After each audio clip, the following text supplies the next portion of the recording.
If you've ever replaced a CEO to turn us around, go ahead and hit that like and subscribe button, folks, and welcome back to another episode of Benzinga's Pre-Market Playbook.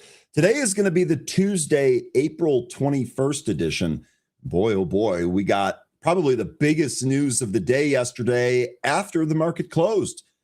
Apple CEO Tim Cook stepping down in September. Amazon has a new deal with Anthropic. The market is popping. A lot of things are popping here. So we're back at it. We're going to break it all down today. Car is popping again. Hopefully nobody shorted that yet. We got a T3 Tuesday coming up, and we have a really, really timely guest for that. I can't wait to get to it. Can't wait to have another great day here. Yesterday was awesome. Today is going to be even better. Great to see a whole bunch of returning faces here today. Benzinga's Pre-Market Playbook, the Tuesday edition for April 21st, 2026, begins right now.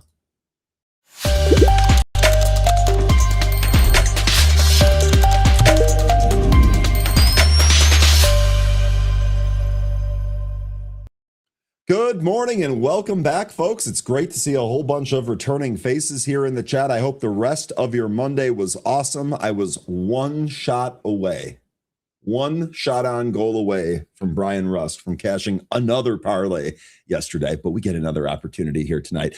Great to see a whole bunch of returning faces ready to break down all of the news that we got, I guess, last night or during the day, and apply it here for today. Great to see a whole bunch of returning faces. Jane is first here today. Jane, I'm just going to start calling you Janie, I think. Janie is first here today. Really good stuff. Good morning. Early bird gets the worm. Hopefully we have another great day on deck for us here today. Graf, good morning. Welcome back. Peter, good morning. Welcome back. Richard Judge, good morning. Welcome back. Derek, it's great to see you as always. Good morning. Same with Solitary Soldier. Good morning. Robert, good morning. Zach McCracken, good morning. Good morning to the Benzie Cooked. Let Zach cook out here. That's what we're going to say. Let Zach cook. Zach, just right off the top, what do you think about the news? Buy, sell, no change? Let me know what you think.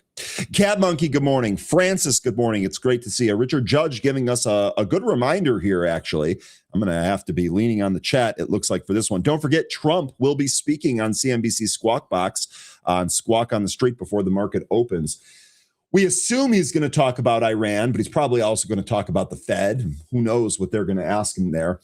This is going to be at 8:30 Eastern, so this is going to be in about 27 minutes if he's on time. Likes to be dramatically late sometimes, but it is going to be on CNBC, thankfully. We'll have Joe Kernan asking him questions, so it won't be a waste.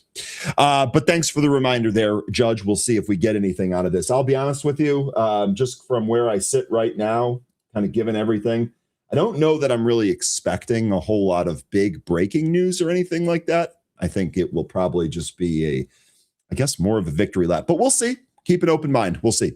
Astro Kev, good morning. Welcome back. The market is hot indeed. Where does the hotness stop? I think is the question. We'll find out. Big Dave, good morning. Welcome back. Yes, that girl. Good morning. Welcome back. Producer, good morning. Welcome back. Producer, I'm still jealous of you. Awesome day yesterday. Whis, good morning. Welcome back. Dara, good morning. Welcome back. Linda, it's great to see you as always. Zach is apparently using our countdown timer to boil eggs. Zach, don't you need to boil eggs for longer than 5 minutes, though? It's been a while since I've hard-boiled an egg, but I want to say it's like 12 minutes or something. I could be completely wrong. Correct me, though, if I'm wrong. Rustam, good morning. Rustam's asking, any ideas for a day trade? Rustam, I have the perfect stock for you to day trade here today. I know that the penny stocks yesterday, well, actually, one of them did work, but the other one that you were talking about yesterday, kind of a disappointment. Beyond Meat is up again. And I'm sure we're going to look at Beyond Meat here today. Oh, Rustam, did you already? Oh, okay. I guess I just need to keep reading. You're already ready for it. Beyond Meat, I'm sure we'll take a look at the chart. I still don't believe it. It's not healthy food, but we'll put all of that aside because there might be a trade there. And I think that thing's actually approaching the 200-day moving average. Actually, let me check right here because I know it is up this morning. 155 here in the pre-market. 164 is your 200-day on Beyond Meat, ticker BYND. So that might be in play here today. Just know what you're trading. That's all I can say. Whenever we talk about this stock, know what you're trading. Know what you're trading and be ready for that. Be ready for that. Rustam, it's great to see you as always. Reggie, good morning. Sketchy market. Timing is everything. Timing is always everything, no matter what you do in life, it seems. And the market has felt a little odd here. I know a lot of people were waiting for this to roll over, myself included. I really wanted some of these really good stocks to have better valuations. So I was kind of rooting for that too. And it kind of just went straight up in everyone's face. So definitely sketchy, but we'll make the most of it as we always do. Matthew, good morning. Matthew, you seem excited with all of those exclamation points, and I am absolutely here for it. I would like to reflect that energy back to the group. Good morning. It's great to see you. Marionette, good morning. Water bottle is here. Indeed, he is. Marionette, appreciate all of your feedback that you've been delivering. It's really good stuff. Hopefully those are going over. And folks, let me know, are you happy with the polls? Are we doing enough polls? Do you find benefit from the polls? Give me any feedback on the polls. And not Ryan polls, the actual polls that we do in the chat. Brian, good morning. Welcome back. Bernhard, good morning. Welcome back. Cam, it's great to see you as always. Welcome back. Bob Marley shouting out BYND. Look, we're going to break that down in the movers. No question about it. I'm sure we'll be looking at BYND here today. Me every time, 21. Good morning. At least you're 21 and not 18. That's awesome. Cam, good morning. Ed Edwards, good morning. Just passing through, good morning. Richard Judge says, I don't understand why everyone making a big deal about Tim Cook stepping down. He's still within the company, just not the face. In fact, Judge is absolutely right. He's still going to be on the board. He's just not the CEO. But Judge, we're going to talk a little bit about this because I actually think that this could be a really great thing. We started discussing some of this on Happy Hour, and I'm sure we're going to have that discussion here again. Maverick, good morning. NHL playoffs at its best. The NHL playoffs have been absolutely awesome, and I am excited for another round of games here tonight. Also Oak Island, also NBA playoffs. There's plenty of stuff to do before the draft on Thursday. This is a good week. This is a good week, and I am excited like a high school kid. It's crazy. Kenneth, good morning. Welcome back. Dara says Carr is going to 1K. Honestly, at this point, would not even dispute that. It is absolutely crazy what's going on out there. But again, we'll take a look at that. I'm going to ask our guest about that here today too. Wink, wink, nudge, nudge. Robot to Trade, good morning. Great to see you again. Florida Yacht Insurance Guy, good morning. Great to see you again. Orlando and Baltimore TSA had no wait times this weekend. Let's go. That is exactly what I saw in Chicago, and the wait time in Detroit was minimal. So TSA seems to have gotten, or the security and all of that stuff seems to be back to normal, at least from my recent firsthand experience.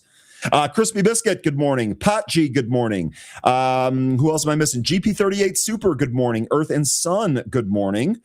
Forever to Bitcoin, good morning. Reggie, good morning.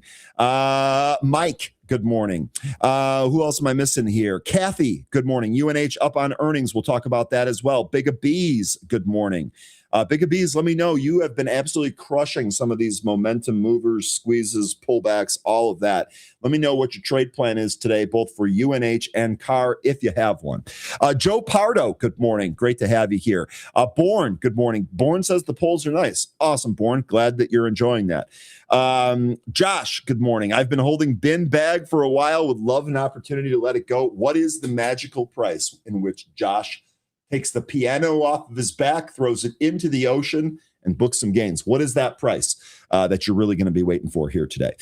Florida Yacht Insurance Guy says, go Sabres. I tell you what, they're an exciting team. I'm so happy for that fan base. They're obviously really glad to be back. That game's tonight. Can't wait to bet it. Azrar, good morning. Welcome back. Cam, good morning. Acorns, good morning. I have a new hairstyle. Do I? I think it's the same. It's just like the coif is like a little bit up today. Maybe it's like static electricity in the air. I did the same thing and used the same product I do all the time, though. Hopefully you like it. You have a fire emoji, so that's a good sign. We'll see how it goes. Kelly or two, good morning. Welcome back. Big Grip 80. Love the handle. Good morning. Welcome back. Austin, it's great to see you as always, brother. Good morning. Let's go ahead and get it started here with our stock market today.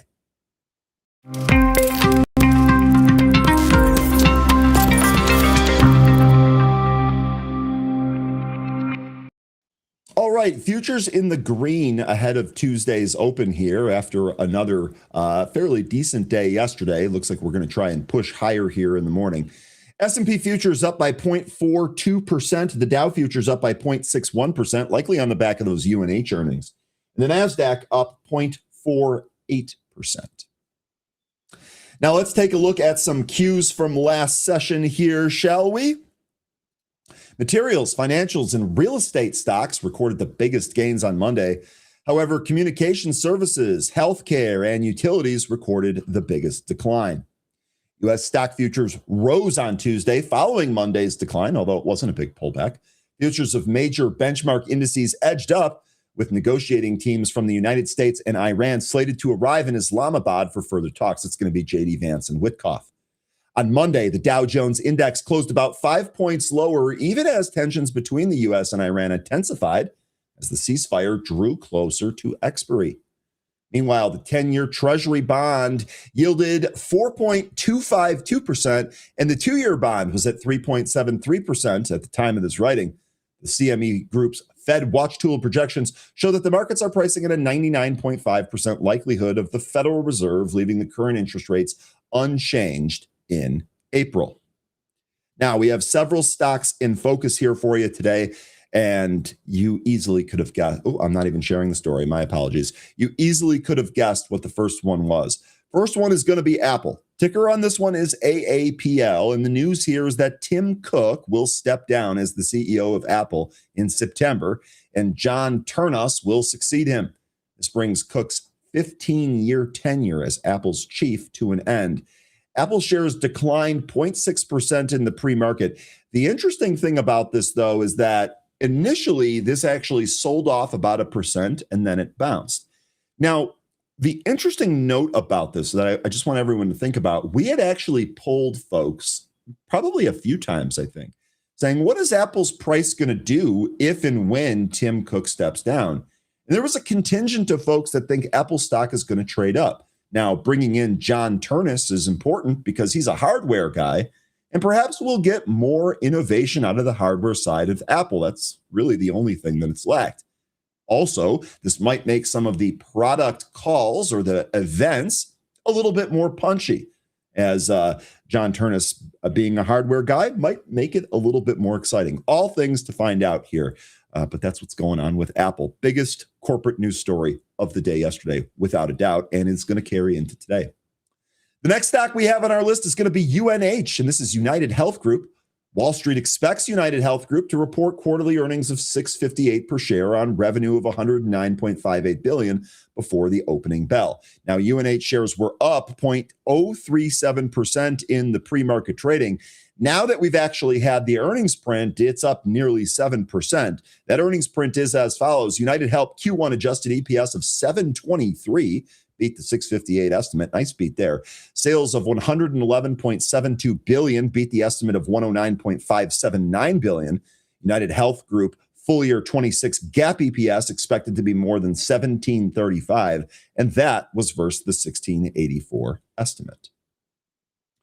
3M is going to be the next stock on our list. Analysts expect 3M to post quarterly earnings at $1.99 per share on revenue of $6.01 billion before the opening bell. It was up 0.3. Those earnings are in. Q1 adjusted EPS for 3M is $2.14. That did in fact beat the $1.99 estimate. Sales of $6 billion was about in line there. 3M affirms its fiscal year 26 adjusted EPS guidance of $8.50 to $8.70. That was versus the $8.63 estimate, so that is also in line there. Also affirms fiscal year 2026 sales guidance of $25.25 billion. That was versus the $25.14 billion estimate. UNH is actually trading down 2% ahead of today's open. The next stock on our list is going to be Amazon, ticker AMZN, and it rose nearly 3% in Tuesday's pre-market session after the company announced an expanded partnership with AI startup Anthropic. More on that coming here shortly. The last stock on our list is going to be Spruce Biosciences, and the ticker on this one is SPRB. It fell more than 11% in Tuesday's pre-market session after the company proposed a public offering of common stock and warrants.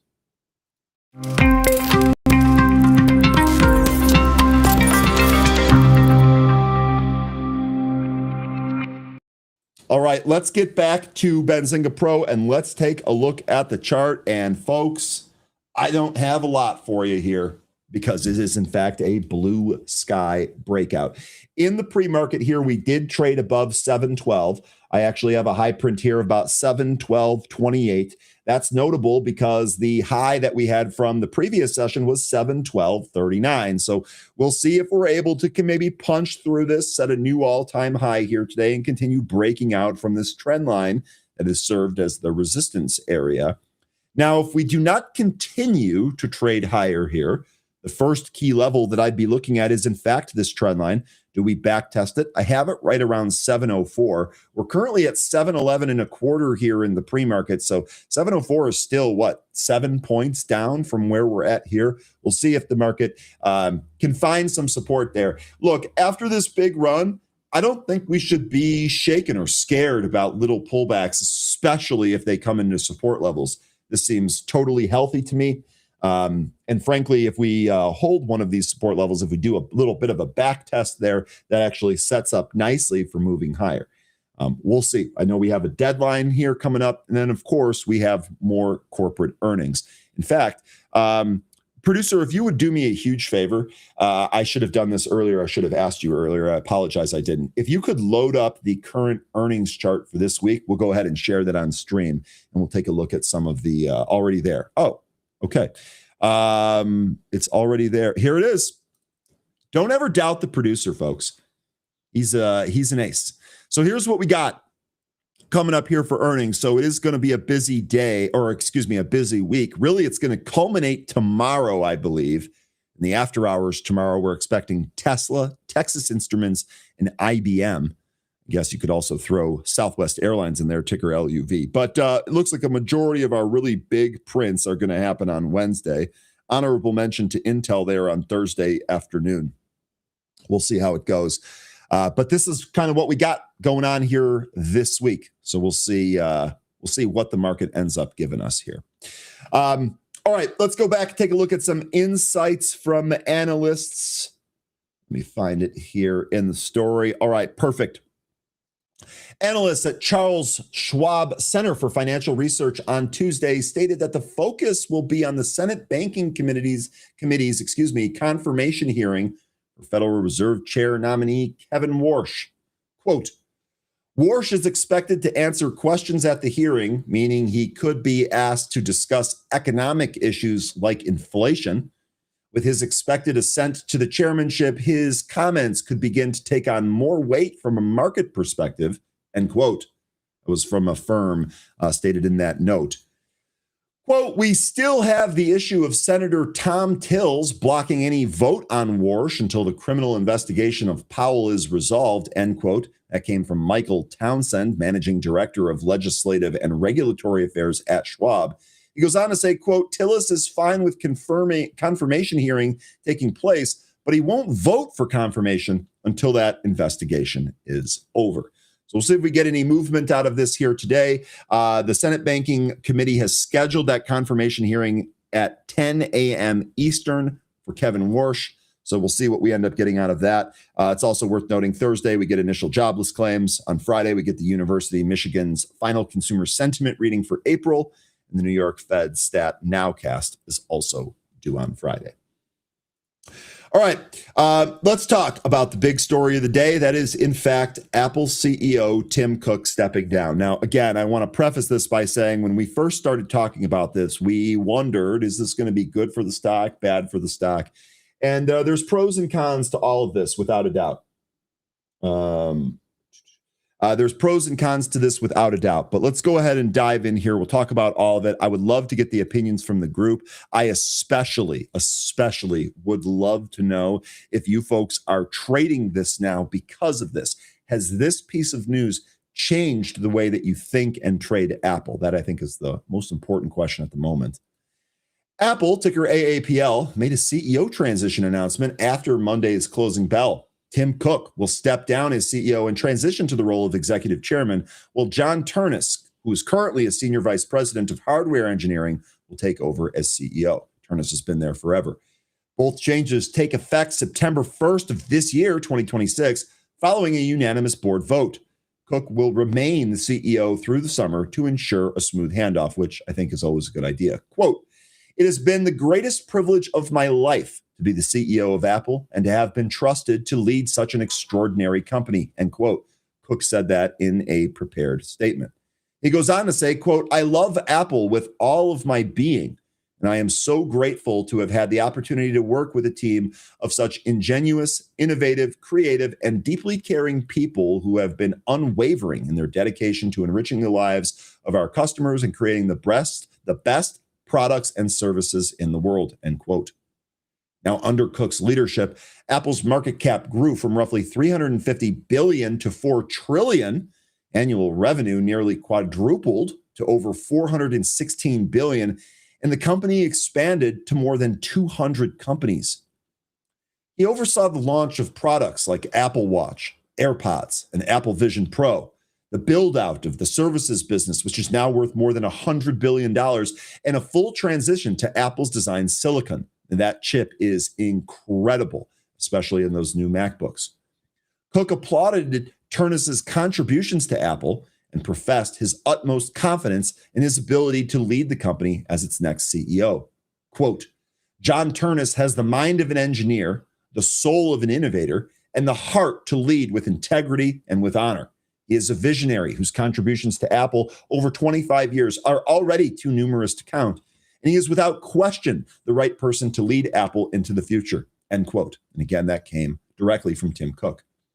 Turnus is a 25-year Apple veteran who joined in 2021 and has been a core force behind hardware engineering across iPhone, iMac, iPad, and AirPods. He was elevated to the executive team in 2021, and under his leadership, Apple has pushed boundaries in product design, durability, material science, and hearing health technology. Quote, I am profoundly grateful for this opportunity to carry Apple's mission forward, end quote. That was, in fact, John Turnus. Now, I do have a couple of stories here about this. I know this is the biggest corporate story, so I'm just going to keep moving here real quick. This one here about the exit and how this changes everything.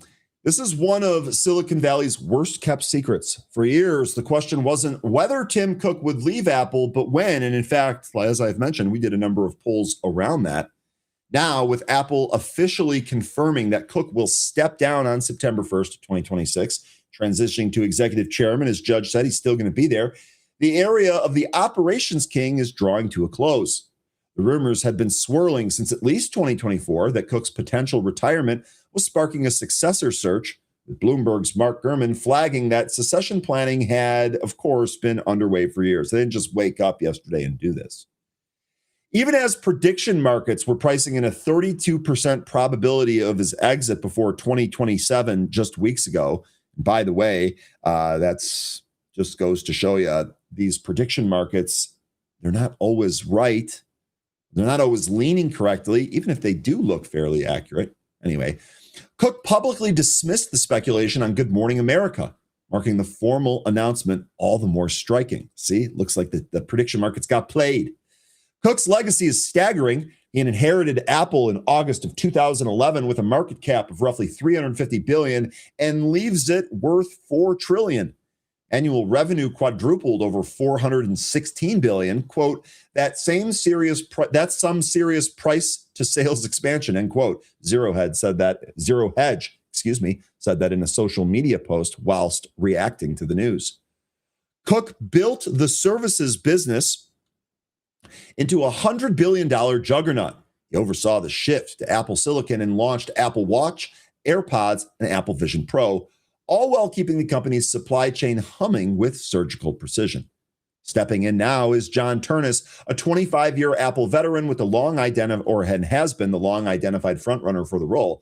And as Benzinga previously reported, Turnus cleared the field early with prediction markets eventually placing him at 76 to 80% odds to be named the CEO, although they got that timing incorrect. A mechanical engineering graduate from the University of Pennsylvania, Turnus has fingerprints on every major Apple hardware product of the past 2 decades. And again, that includes iPhone, Mac, iPad, AirPods. And he was handed oversight of Apple's design team earlier this year, which was a clear signal of his succession, or his ascension, I should say.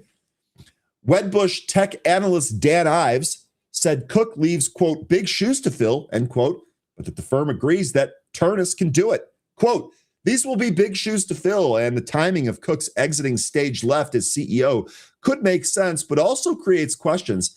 Apple is making a major transition on its AI strategy, and longtime CEO and legendary Tim Cook leaving now is a surprise. We agree with Turnus as the pick, end quote. And again, that was Dan Ives in a post on X. Investors are split, hoping for a hardware renaissance and fearing more of the same but safe stewardship. With Apple's AI efforts still playing catch-up, underscored by the reshuffling of its entire AI leadership team in late 2025, Turnus will face immediate pressure to prove Apple can compete with the intelligence era, not just the gadget era. And that's important because I think John Turnus knows this. Honestly, I think that he knows that early on, there's going to be a lot of eyes, and he's going to have to make some waves. And I'm hoping that for all of us Apple holders and or Apple traders, this gives us some opportunity. The also good news, Cook isn't disappearing. He will remain influential as an executive chairman, particularly on government and policy matters. And I don't have it here, but Trump has posted earlier today, maybe it was earlier today or maybe it was yesterday. I can't tell. Dude never sleeps. I don't know exactly what time he posted, but he posted about Tim Cook leaving. And he said he had a great relationship with him, really respects him, had some rambling jokes in there that are what they are. But I think that this is overall a good thing because Cook seems to have built up that relationship since the first Trump term. And with 3 years left on the current Trump second term, it seems that Cook, being someone that can kind of bridge that gap, would actually benefit Apple. It would be a good thing there. So I'm glad he's sticking around for government and policy matters. That being said, the torch has been passed. Apple's next chapter belongs to the hardware engineer who quietly built the products the world couldn't put down. And this, to me, is, again, one of the key things that I want to say. I don't know what's going to happen here. I'm optimistic. I'm bullish. Full disclosure, I own the stock. My family owns the stock. It's been one of the best investments I've ever made since I got into this. So take it with a grain of salt, if you will. But to me, this also represents an opportunity where some of these events, some of the iPhone events or the new product events, it might be a little bit punchier. It might be more akin to what we were used to when Steve Jobs was around. And hopefully, with his engineering background, hopefully he's able to bring back some innovation. I know that that's a big thing that people have kind of ragged on Apple for. One more kind of mix up here. Apple announced let me switch the story here. Apple announced the appointment of Johnny Srouji as the new chief hardware officer on Monday. He fills in for John Turnus. He steps into the role previously held by Turnus, who's now the CEO. So Srouji, who has been with Apple since 2008, previously served as the senior vice president of hardware technologies. It was instrumental in launching Apple's in-house chip strategy, beginning with the A4. It has played a key role in advancing multiple technologies across Apple's products.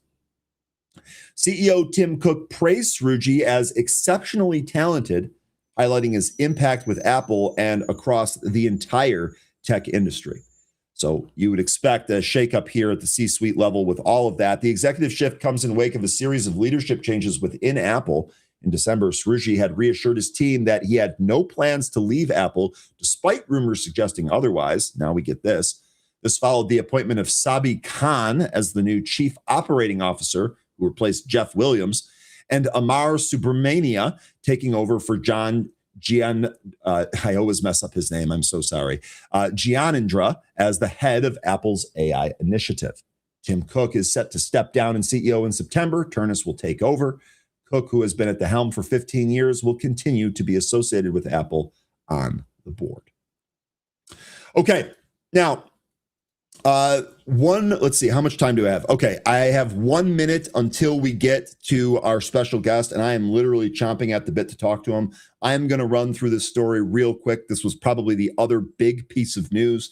Actually, I'd hoped to have this done. Let me just do this one real fast. This next one here is going to be on Amazon. Ticker AMZN. Shares are trading higher in Monday's after-hour sessions and again in Tuesday here after the company announced an expanded strategic collaboration with Anthropic. Amazon announced Anthropic is committed to spending more than $100 billion on Amazon Web Services technology over the next 10 years to secure 5 gigawatts of capacity to train and power the company's advanced AI models. The deal includes Trainium3 capacity, which is expected to come online later this year. Separately, Amazon bolstered its investment in Anthropic with $5 billion invested and up to an additional $20 billion tied to commercial milestones. The investment adds to the $8 billion Amazon previously invested in Anthropic all the way back in 2024. Quote, our custom AI silicon offers high performance at significantly lower cost for consumers, which is why it's in such hot demand, end quote. That came from Andy Jassy, current CEO of Amazon. He goes on to say, quote, Anthropic's commitment to run its large language models on Amazon Web Services Trainium for the next decade reflects the progress we've made together on custom silicon as we continue delivering the technology and infrastructure our customers need to build with generative AI. The commitment includes Trainium2, Trainium3, Trainium4, and the ability to purchase future generations of Trainium as they become available. Additionally, Amazon Web Services customers will be able to access the full Anthropic native Claude console from within Amazon Web Services. So Amazon popping here, closed at 248.25 yesterday. It's at 254.75 here today. So we'll see if Amazon is going to end up trading higher here today. I would love to know if any of you folks have this on day trade watch here today. Izzy, where are you at? This was the day that we needed you perhaps more than any other day. Hopefully we will get some insight on that. Can also ask our guest here what he thinks about that. Let's go ahead and bring on the one and only David Prince from T3.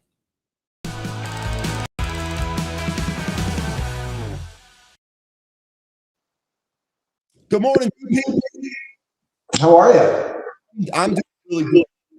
I got Question, is it my side or your side? You're coming in and out all of a sudden.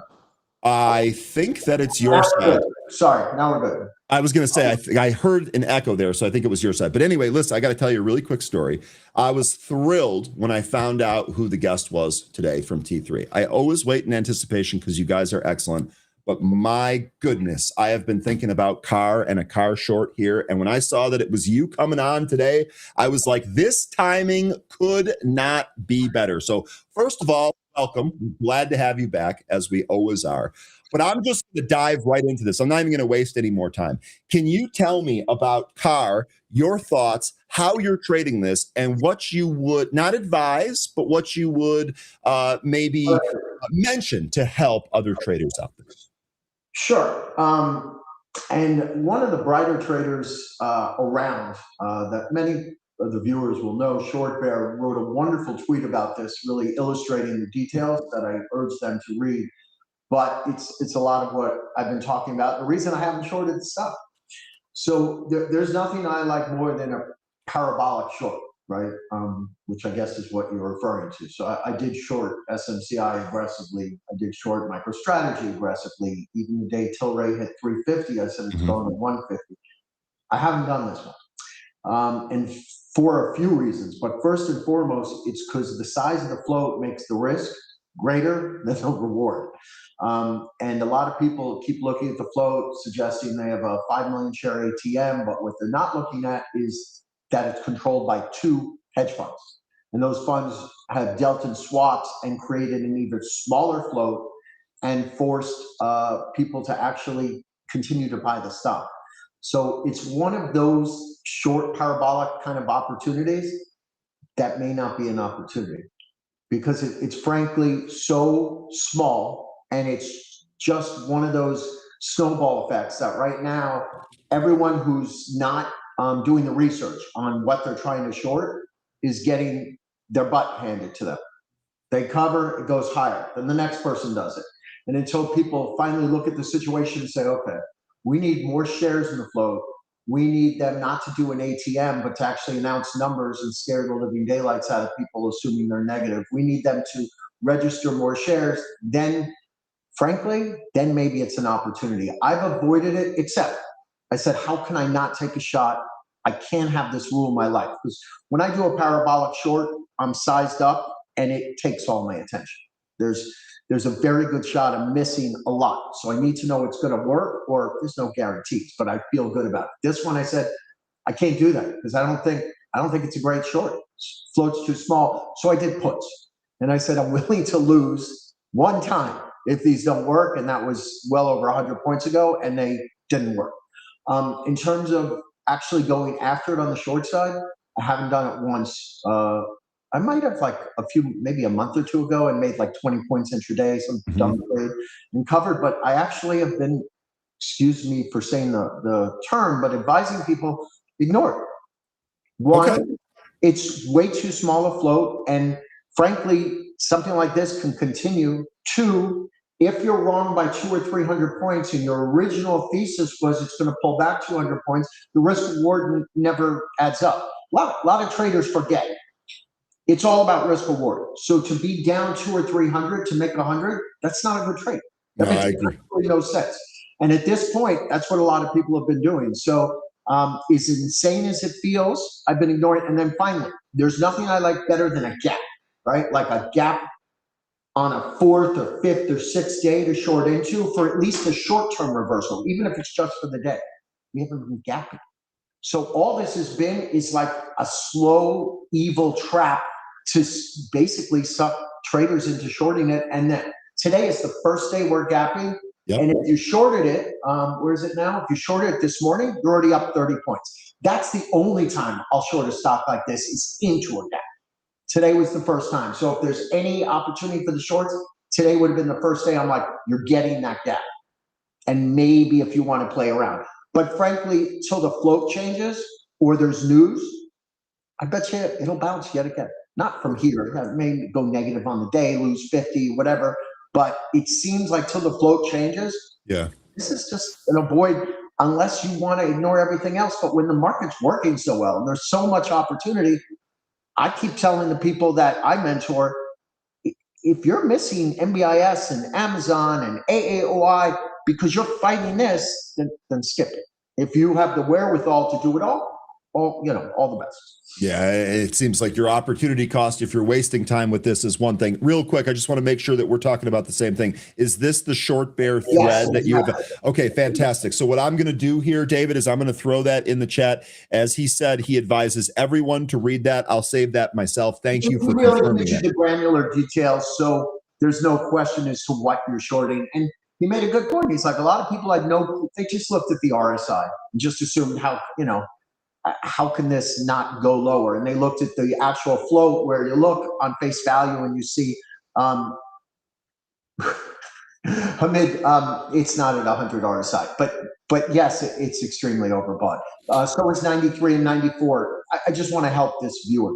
So I shorted SMCI at 97 RSI. What a lot of traders don't understand is the difference between 93 and 97 RSI on a $500 stock could be 100 and 150 points. So don't think it's high and it can't go higher. Understand, because your max RSI is 100, that the next 3 or 4 on the RSI is hundreds of points. So before you decide it can't go higher, 93 to 97 can put you out of business. But yeah, SMCI had a float, freely traded, not owned by 2 funds, 35 billion, 97 RSI. I said, there's no possible way in goddamn hell that they are not going to be selling this stock. And frankly, no one's locked up. So I shorted it with reckless abandon. This, we don't know when people sell. In fact, some people suggest these funds are not legally allowed to sell till after the numbers because they're insiders at this point. So I just been skipping. Okay. First of all, that is an excellent breakdown. Thank you for jumping in there. I got so excited I forgot to pay the bills here, David. Download David Prince's free 2026 market roadmap and discover the key moves that he's watching next. Your QR code is on the screen. Just go ahead and scan it. The producer will go ahead and throw the link there in the chart. So, okay, really good. One of the things that I was looking at here for CAR is one of the things that I noticed is that this volume here, I'm not a shorter. I am a long bias trader. 99% of my money is made on the long side, not on the short side. And I'm watching this volume as this thing goes up. This was first brought to our attention in a 150 handle. and that trader was going long on it, even though it was extended. He I did want to pretty talk well. to them. Let's follow them. Nice. He did pretty well. Now, over the last several sessions here, as this thing's gone to 3, 4, 5, and 600, obviously, the thought here is, well, there will be some good money to be made here on the short side. You just did a really good job outlining exactly how hard it is. One of the things I've been waiting for here is to see when this volume really kind of dies down. Right now, it looks extremely elevated. To me, there's no, like, kind of like what you were saying, there's just no reason why this thing can't just gap higher and jam those shorts even higher. So, and then to finish off your last point here, stock was 723.98 as the high in the pre-market. It's currently sitting at 642. Now, understand, it was the first gap. So if anyone asked me and said I have to do it for whatever reason, the rules suggest I must go short. No such thing. I'd say today's your day because it's your look at the chart. You have not gotten a gap up like this one time. So today would have been that day. Okay. All right. Real good breakdown there. I appreciate it. I can't wait to see how this thing ends up. But you kind of already talked about some of the other AI names. That's where I want to go next. Can you talk to me about how you're looking at AI with all of the news going? I know you mentioned MBIS. Has been a great mover recently. Had another huge move recently and a pretty big breakout out there. MBIS, NVIDIA. I know you mentioned AAOI in there. The chat would love to get your opinion on Microsoft. So take that any way that you want with AI. All right, let's go with 2 weeks back because you brought up Microsoft. Sure. And I don't suggest this for anyone that's new or learning. This is not something you want to do. But I looked at the multiples of not software, because multiples don't mean anything on software because everyone's guessing how destroyed their business might or might not be due to Claude and AI. But I looked at the multiples of Microsoft, of NVIDIA, and Meta 2 weeks ago when the Qs were 560. And I said, guys, I don't see the Qs going down much more because the multiples on some of the stocks that the Qs basically trade off of, like 40% of the Qs are now trading at below market multiples. We're trading 20, 21 times, 19 times. NVIDIA, Microsoft, and what was the other one I was just saying? MBIS, I believe. No, not MBIS, because we're talking just Qs. All Mag 7, Oracle or Meta. Okay, sorry. So I looked at them and I started getting aggressive on the long side in Meta, in Microsoft, in the Qs. And basically what I thought is this is just too cheap. This doesn't make any sense based on the fact that they actually all have earnings growth. Microsoft, my least favorite, but it's at least worth a trade. So we bought NVIDIA 171. I bought Microsoft down there. And then finally I looked at software and I said, CEO of ServiceNow is a rock star. He's one of the best there ever was in the history of software. I truly am making a bet on the jockey and down at, I don't remember the price, like 87, 88, whatever it was down there. Oh no, 80, sorry, I remember now. Between 82 and 84, I got fairly aggressive on a Friday. So maybe 2 Fridays ago.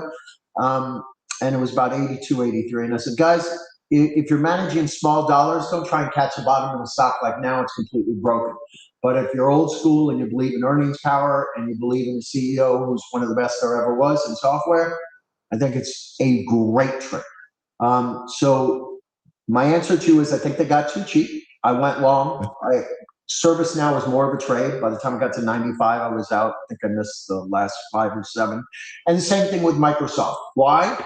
Because they got too cheap and I was looking for a reversion to the mean kind of rally, right? But everything's going against software. And then NVIDIA, I stayed with and finally got flat NVIDIA recently at 200, basically the other day. But let's face it, NVIDIA is now breaking out of what has been like 7 months of absolutely nothing. So NVIDIA has a chance to actually take out highs and keep going. So it's something I'll continue to pay attention to.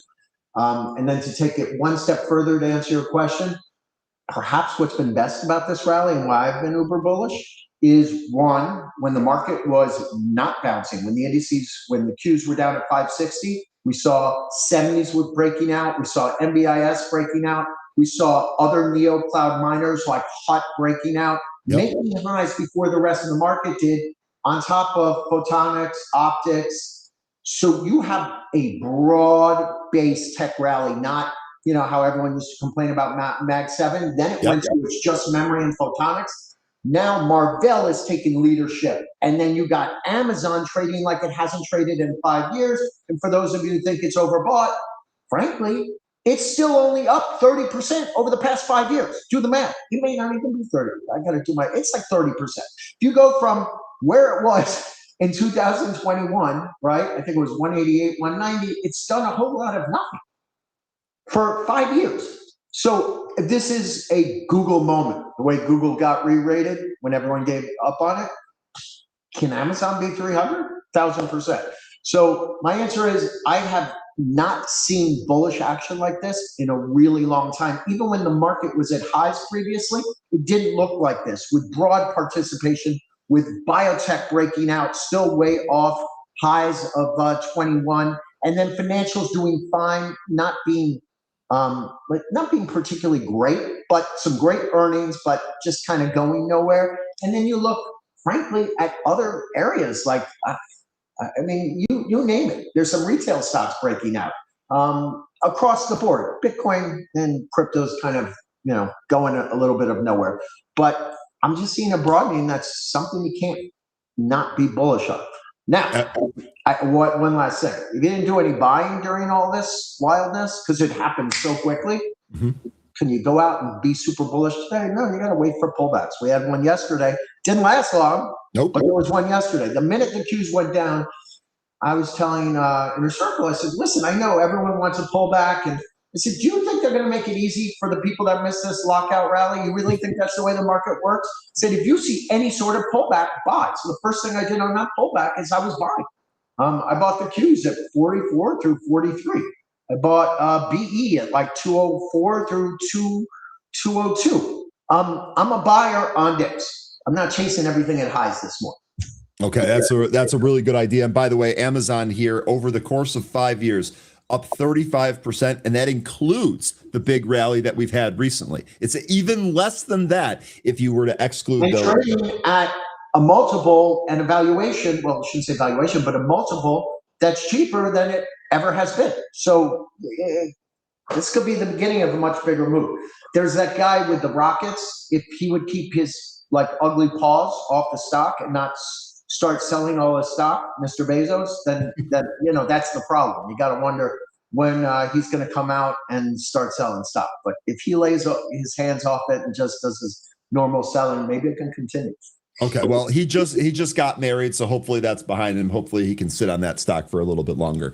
I got one more thing to ask you about here. Well, first of all, download David Prince's free 2026 market roadmap and discover the key moves he's watching next. QR code's on the screen. I wanted to ask you about drones in general and just kind of take the temperature and see where you're at. Swarmer was obviously a big one. We have another one here recently. The ticker is escaping me. AVEX. Are you asking this out of coincidence, or you know about Swarmer? What's that? Are you asking this out of coincidence, or you know about Swarmer and me? I'm both. I'm asking this because I'm a big Ondas holder. This has been a huge win for me over several years. I'm still in some of it. I'm trimming and trailing on this, but we also have been following the drone theme here for, at this point now, I think close to 2 years. We did mention when Swarmer came out, there were several folks that join us here that follow you. Were mentioning that you were involved with Swarmer. So I just wanted to take the temperature here. What is your thoughts on drones, and particularly these two stocks? Okay. So Ondas, in a really quick 2-year period, has built itself into an amazing, well-sealed vertical machine, right? That touches upon all the key areas in drones, meaning drones themselves, and is really built like an amazing little machine that I think became too retail-based. And maybe that's why it's slowing down in terms of stock price. But I think in terms of fundamentals, they're only getting better. And after churning for what seems like what's been about 3-4 months where it's kind of stuck, I think the stock will take off again because I think the fundamentals will back up the stock price. So I think it's the beginning of a much bigger move. They've done an amazing job and making, let's face it, it's almost like a roll-up, right? They've done all these acquisitions and built monster company. For those that don't know what a roll-up is, just basically, it was a small company without a lot going on, and they bought a lot of important technologies and now have a very real company. In terms of Swarmer, I've been very real about it. I don't run the company. I don't not involved with management. I'm just an investor pre the IPO with a bunch of buddies that did the deal. But here's the thing. This is not about stock price or earnings. You have some people that don't really understand the markets, and they'll talk about, well, they only did like 100 grand in revenue last year, and how could you buy this? This is like buying private equity in the public markets, except it's far more interesting because you're buying one of the CEO here is a famous rock star. He's not kind of a cute CEO who's been involved with stuff. This is a man that presidents call when they need help with combat, right? And I mean presidents from the Congo to the Middle East to the United States. This is a man who, if he has to get in touch with headset, he goes, "Hey, what's going on, brother?" So Eric Prince is a superstar in the space. Any relation? I wish. Yeah. I had to. I'm sorry. So what he's done is basically take that and then combine it with some of the most sophisticated technology out there. A lot of the companies that people are involved with when it comes to drones have not been war tested. They're like technologies they're making in a factory now trying to make sale. This is being used in the Ukraine right now. Over 100,000 missions and actually helping them survive during this war. Next, it's an agnostic play. This is not a drone company. This can work with all drone companies because it's about their AI software. Well, not finally, but if you really think about war and how it's won these days, when it comes, first off, drones are much cheaper. The reason everyone's going drones, you can't even comp them against missiles and everything else. The cost savings are unbelievable, right? And in many times they're more effective and more exact. But moving to kind of the next thing here, this is for amphibious vehicles, this is for drones, this is for tanks. So as, let's face it, the world has its war issues, you put a top tier CEO with a company that's going from no revenue, they've already stated they're gonna do up to 30 million revenue between this year and next year. And then what a lot of people didn't know, but I put this on Twitter because I wanted to be fair, but I also try not to talk about the stock too much because of my involvement early on. I don't want to be biased. Zelensky went out to the Middle East. He signed a deal. And he signed a deal basically to use their technologies and drone expertise to help them, right? When he made that deal, if you happen to Google, just say, hey, what's Eric Prince been up to? You would see that he moved to Abu Dhabi in 2010, made a deal with the king that was like a $500-600 million deal to run his security forces, develop a defense technology, and basically be the man there when it comes to protecting the Middle East. I shouldn't say the Middle East, I should say Abu Dhabi and the surrounding area. So he's very well connected with the fellows or the fellow that just signed a deal with Zelensky. And just coincidentally, he's involved with one of the best technologies in the Ukraine. So is it worth, it's like, it's kind of silliness if it's worth $1 billion, now it's come down to $500 million. It's not about earning, it's about the next 2 years. Kind of like, frankly, the way people were buying Ondas under $1 before all the news came out. Then it turned out they were smart and you backed it up with all the acquisitions and the technology. Frankly, an unbelievable call, so congratulations to you. It's kind of the same deal. Over the next year, will it resemble anything it has in the past? And then since you asked me, I'm going to tell you. One of the guys who's like in charge of Meta AI is on the board. Your company's ex-CFO, guess what? He's on our board. So are these guys like why are they on the board? These are real players.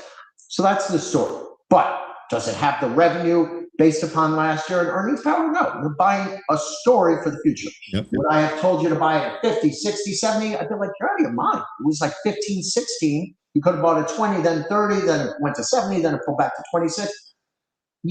A small portion of your portfolio on pullbacks, a stock like this could be multiples higher down the road. It is not something to focus on like an NVIDIA with earnings power today, but it's a great story stock with a wonderful CEO. And that's the story in a nutshell. Drones, though, this is the beginning, right? There's no competition to them right now. This is the way to win battle, being proven today in Ukraine. This guy's done it in the Congo with drones, and I think he's even doing it in Haiti as well when it comes to Eric Prince and drones. So yeah, I'm a big believer in the technology, and I think this is the beginning of like a 5-year run for a lot of these stocks. The smaller guys, not the ABABs. Yeah, I'm with you 100% on that. We also just saw this one IPO the other day, AVEX. What followed through the next day yesterday, right? Yeah, and indeed. And are we going to get more of that here today? We'll see if we end up getting. I'm with you there on the whole drone theme. Look, David, this has been absolutely awesome. Download David Prince's free 2026 market roadmap and discover the key moves he's watching next. I also threw David's X account handle in the chat. If you don't follow him, please do.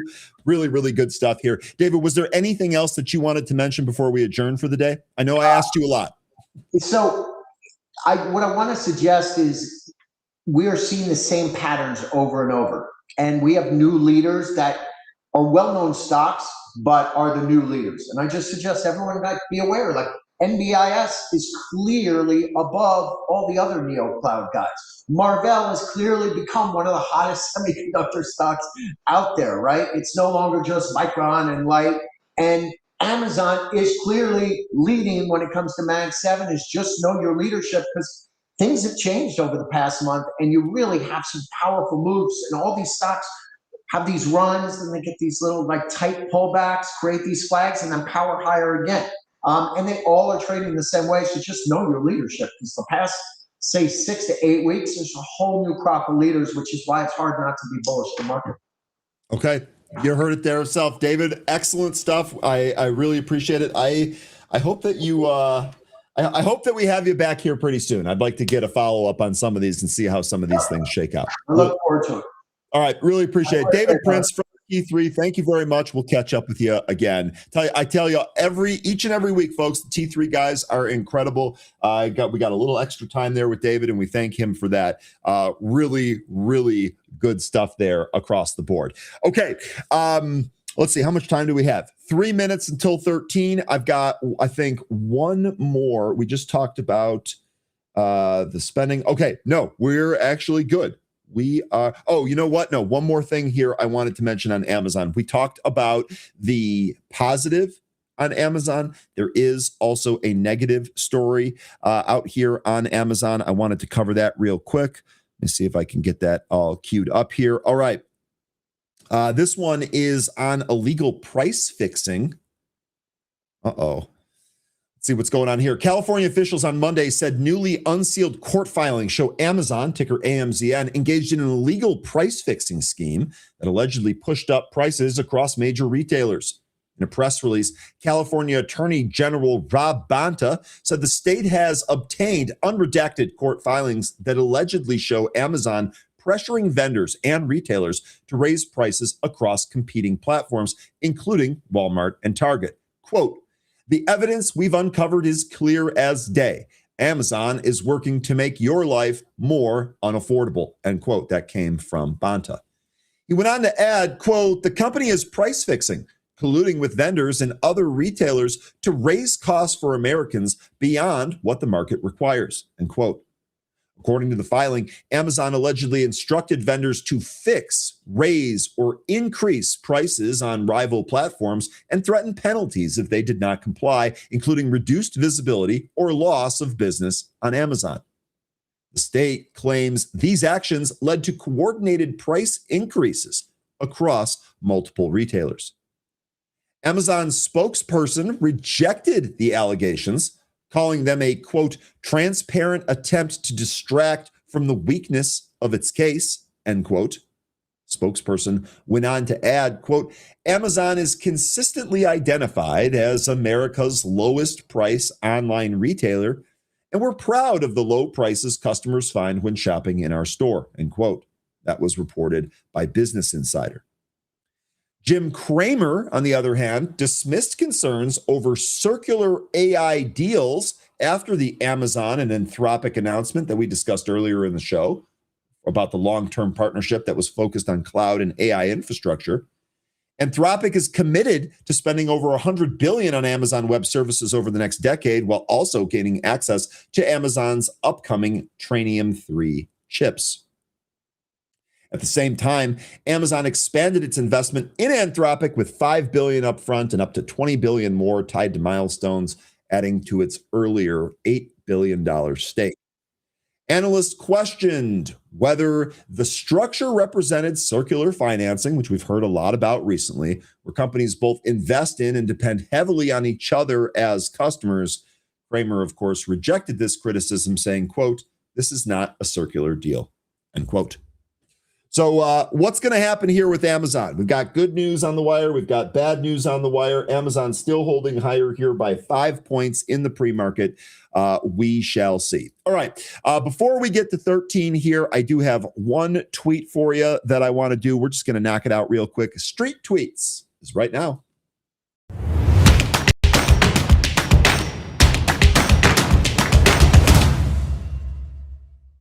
We do a lot of talking about Tim Cook, the lack of innovation at Apple, all of that stuff, and a shout out to the group. Nobody's wrong about it.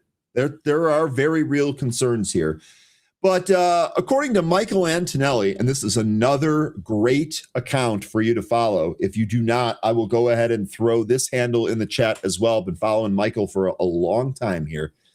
Okay, business journalists, if you're going to write about Tim Cook stepping down for Apple, you need to include the following. He turned a $10,000 investment into Apple into $230,000 of a total return. That's 2,300%. Yes, 2,300%. August 24th, 2011 until today. This is insane and incredible stewardship. So a lot of the stuff that we talk about, your guys are spot on about it. I agree a lot with the innovation. We've covered a lot of flops like the Vision Pro and all of that. But as Tim Cook exits now and as we gear up for the Turnus era, it is important to note that if you were a holder of this Apple stock, you'd invite Tim Cook to your next barbecue. I know I would. On a personal note, my mom, who has always kind of been a little weary of the stock market and how much money can be made here, I told her and then forced her that Apple is an investment that she needs to make and hold. She's seen more money than she ever has in her life because of this. And a large part of that is due to how Tim Cook ran the company. So with some of the negatives, there are also positives. And I think on an exit day like this, it's important to remember what this guy has actually done for the stock. Okay, let's get back to live trading here, or get back to pro, I should say. And let's fire up pre-market pulse, which means 13 is coming.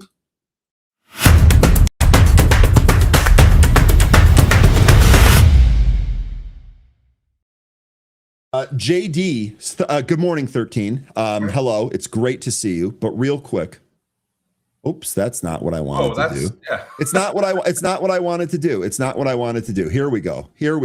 JD's saying, here, do you really own an Android? Oh, it's not going to work because of the, darn it, it's not going to work because of the green screen. Yes, here you go. Samsung, right at the bottom. Yes, I own an Android. You can't read it, but trust me, it's an Android. Yes, I do. And I have been saying for a long time that the trade here is to own Apple stock and use Android devices. And I'm right. And that's all there is to it. But that's neither here nor there. Let's get back down to things. 13, how are you doing here today? I'm fine this morning. Looks like you're already trying to draw some blood. Dude, I draw some blood. We're going to do it the old-fashioned way. Whoever draws blood from the midsection first is the winner. Okay, I'm actually having a great day here. Whether it was what happened yesterday with drones, stocks, and all of that in the market, I'm having a great day here. I am extremely excited. We're one day closer to the draft, and the NHL and NBA playoffs have been excellent. So it's hard to bring me down here, 13. Is there any stocks that you want to look at right away? Or should we just hit the movers, or should I cover some of the data prints here that EKS is mentioning? It's up to you. I mean, we could just get these movers out of the way. I don't think we really need to spend a whole lot of time on them. Yeah, and I don't really think we need to spend a whole lot of time on the retail sales either, EKS. But I guess market's down from that print, so we'll see. Let's go ahead and knock out the movers, then we can come back here. Jay, it's great to see you here this morning. I don't know if you caught it because you were probably down the dial on the other show, which is fine, but you just missed David Prince give an absolute unbelievable rundown of not only drones, car, and other stuff that he's looking at.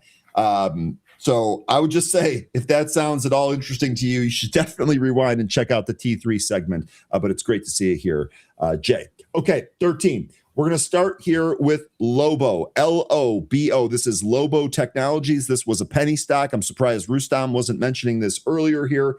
Lobo had an impulse move to the highs, a pullback down to the 9 EMA, which held. Now we're right back on those highs, and it looks like we're trying to break out here. Lobo upgrades Claw AI platform via AI Director. This is an advisory layer advancing to enterprise-level strategic decision-making and closed-loop AI agent ecosystem. So we have a penny stock getting an AI PR here, popping it 115%. You've seen this before. 1.92% of the float shorted, 1.72 days to cover. On average, this thing's a ghost town at 180,000 shares for a penny stock.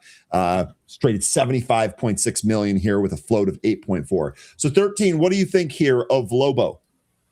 It just wasn't really trading as high as it was now, so it's not one that I covered. But looking at it here, we are trying to get through 25. There's a seller in the way. As far as our finances go, looks like they have had revenue for quite a while, but it seems like they've slipped under profitability. So they are their net income turned negative. I don't have a read on their balance sheet, so can't really speak too much on that. But this is a nice formation that we've got going on here. If we do start to leak a little bit, we have support now at I think would be 115 now that we've just moved past it. Yeah, I didn't have enough time to really go over this one, so don't really have a whole lot to say about it. We did have a nice breakout through the 200 EMA. If this continues higher, I could see this running up to the 500 day SMA. That's going to be just beneath 140. So that would be my next target from here, 140. We'll see what happens. And if we can't climb that high, you have support at $1 underneath 115. Okay, and also, Kathy, appreciate the assist here. Lobo is restricted on Schwab. So this is one of those that you either need to bypass the restriction or call in. Hey, Tenzin, you're going to see him played by Jason Momoa in the Supergirl movie, I believe. Lobo from the comics blew up his own planet. Yeah. That's a comic joke I just simply don't get. I apologize for that, but thankfully 13's here to carry the water there. Okay, next one is going to be LOCL. And I saw a number of folks in the Benzinga Pro trading room trading this earlier. I think someone else mentioned this here in the chat.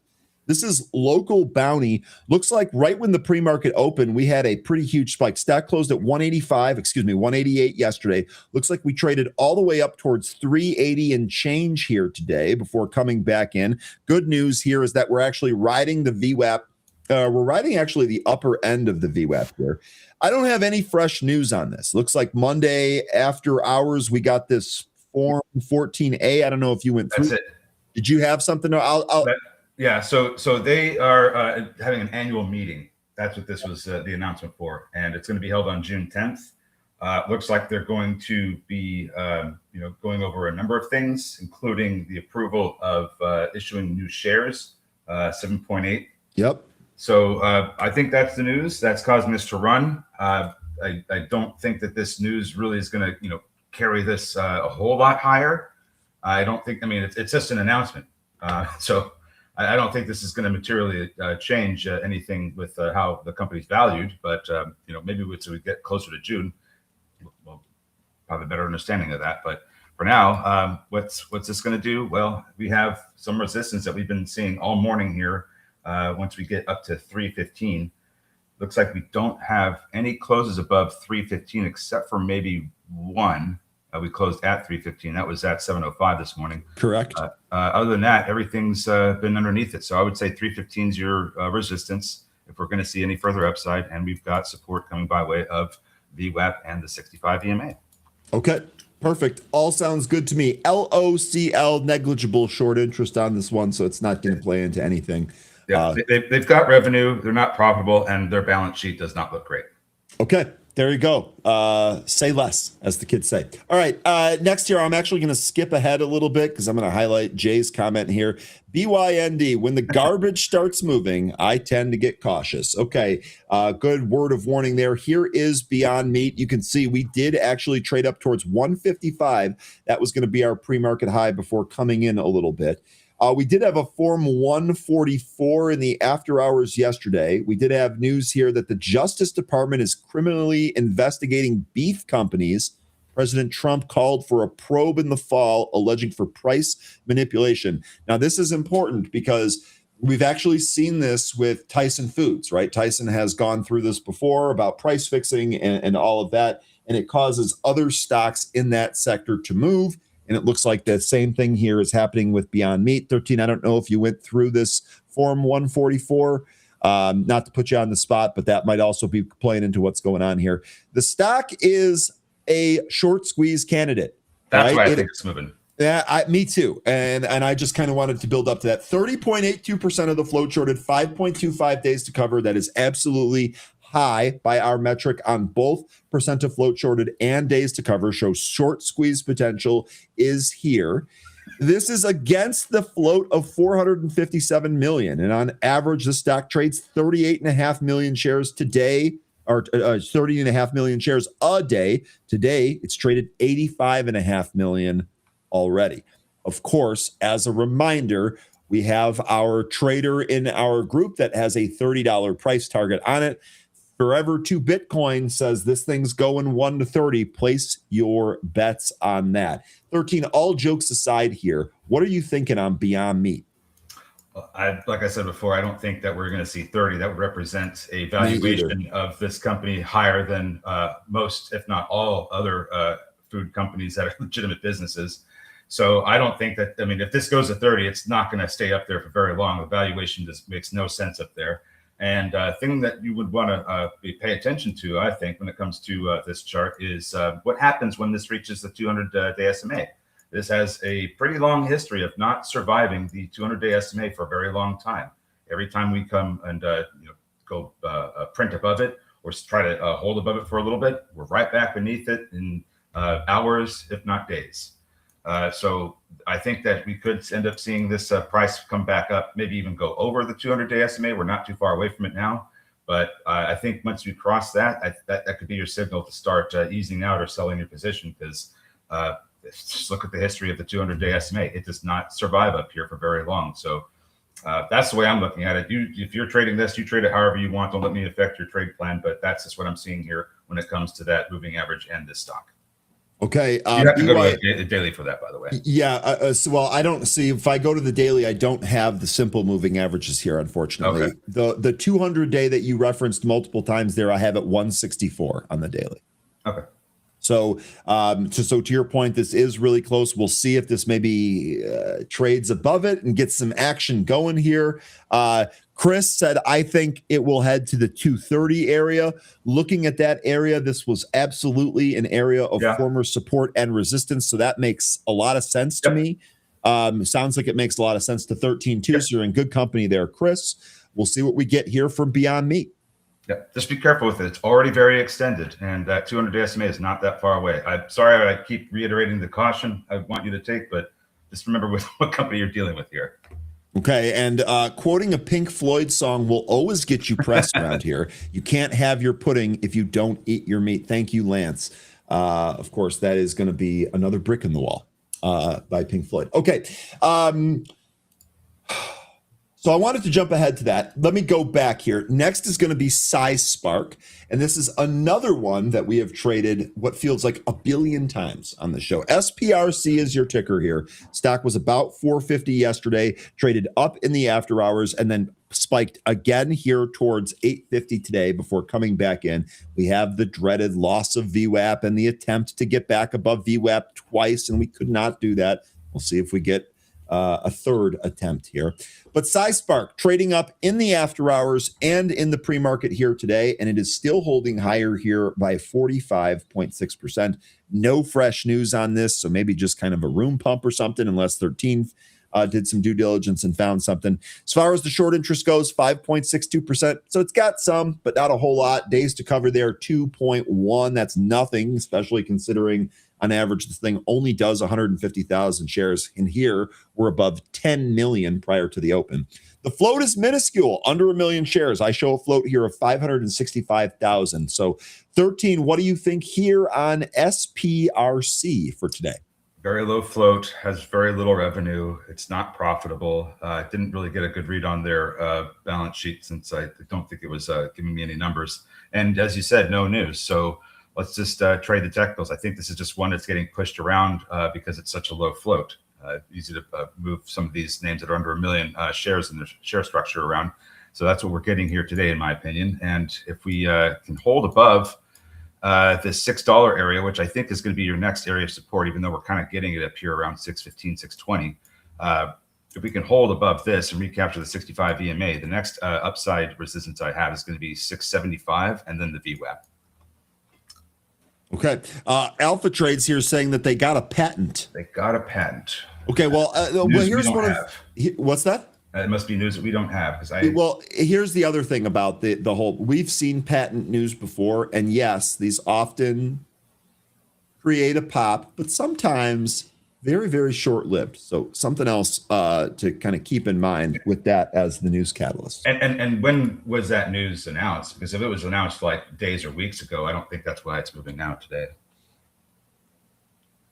If they just announced it overnight, then sure, I could see how that would cause us to move. But if it's announced, I didn't see it there, and I feel like with all of the coverage that we've given SciSpark before, it would not have been something that's missed. But I don't want to put anyone on blast or anything like that. So, okay, next here, and 13. If you have any other tickers that you want me to click.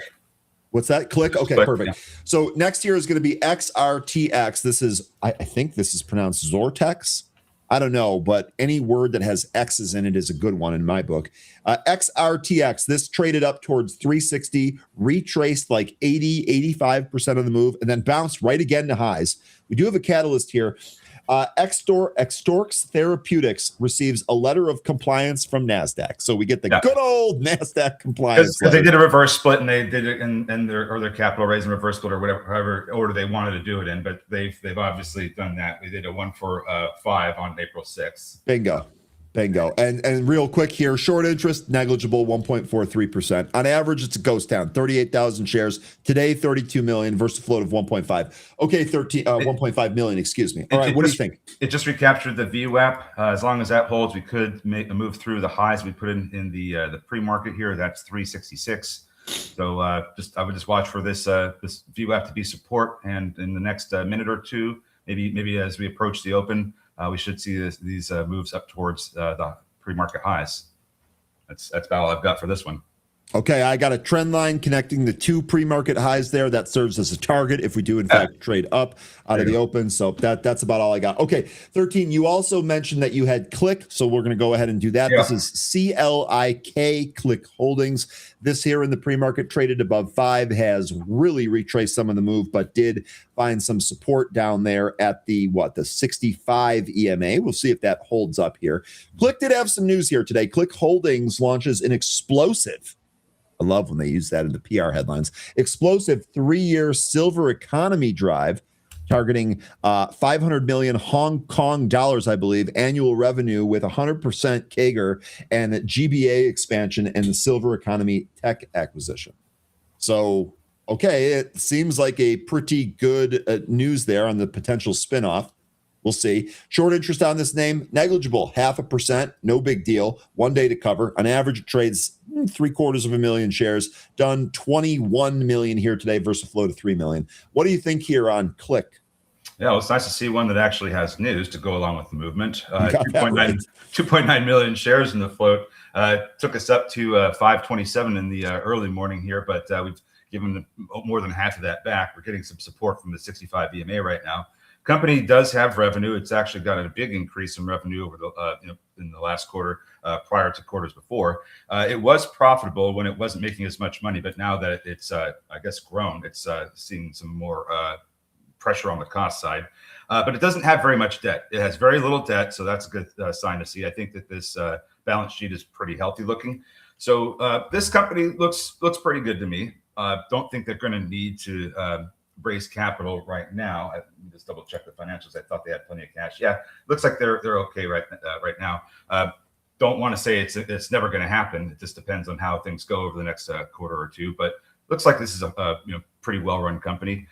For me, this is 65 EMA. As long as we hold above that or hold at that level, we just need to recapture some of these smaller EMAs, the 9 and the 15. And we have some resistance up towards 375. We get through that. We have the VWAP next. And that's been the big resistance this morning since we fell beneath it after having that impulse that took us up to 527. So 375 VWAP, next upside resistance areas. Okay. All right. Great. We'll see if you have anything else on your list. I did want to mention this right here. And this was actually a mention from Jay Rice. Let me actually go ahead and grab the tweet did I already do that? Hang on. I want to share this with you. Here it is. I already did this. I prepared.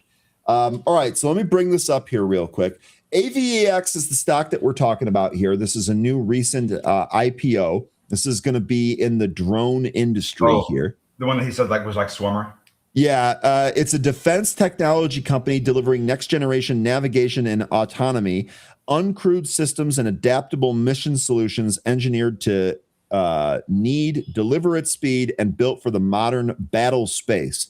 Its solutions are sold to agencies and organizations within the Department of War and a bunch of other departments. Let's see, long endurance aircraft, additive manufacturing, full spectrum airborne ISR, and aircraft modification testing, and others. Here's the tweet, though. Here's the tweet, and I really quickly want to go over this. The tweet comes from this Cause Invests. I'm going to go ahead and follow them since Jay recommended this. AVEX did 3.6 billion, did 432.9 million in revenue. Ondas, by example, which is about a 5 billion market cap company, did only 50 million.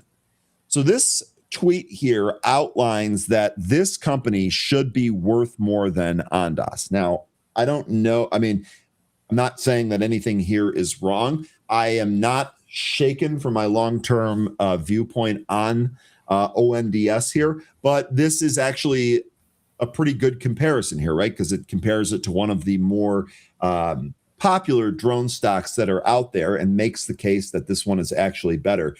Here's the big thing, and Joe, maybe this will be a better one here for you. Joe in the chat had said, I keep my Ondas posts zapped. They keep getting zapped, but dilution threat from 90 million warrants remain. This guy right at the end of this post says, still can't figure out why anyone is long Ondas when Amex exists. One company prints drones, the other prints shares. Now, of course, that's not entirely true, but nonetheless, this was a really good. Jay, I appreciate you sharing this. He works this here. We'll take this too, Jay. I appreciate this. That AVEX tweet I sent you was from Kira, who works with David Prince. So now the story is fully coming together here. Nonetheless, as David Prince said on his segment earlier here, we are in the very, very early innings of drones as a theme. This is not going away, and in fact, it's only going to continue to expand. AVEX, perhaps another drone name to add to your watch list and trade. Okay, and it is up here 13%. All right, so the thing that jumps right out to me with this is the insider buying. I have to think that these folks that are buying these stocks already maybe have a position or have some kind of RSU, some restricted exposure to this. And they're buying 10,000, 50,000. Some are buying 560, 650 shares. But there's insider buying happening here after this just debuted. There's very few reasons why I can think of the reason to do that. It's because you really believe in this company and you think it's really undervalued. And you probably couldn't get all of what you hope to get at IPO. So you said, you know what, I'm just going to buy some on the open market here. Right. So I think that really is a big thing that kind of jumps out to me. I'd love to see what Jay thinks about that or anybody else when you have insider buying just, in the second week this has been on the market.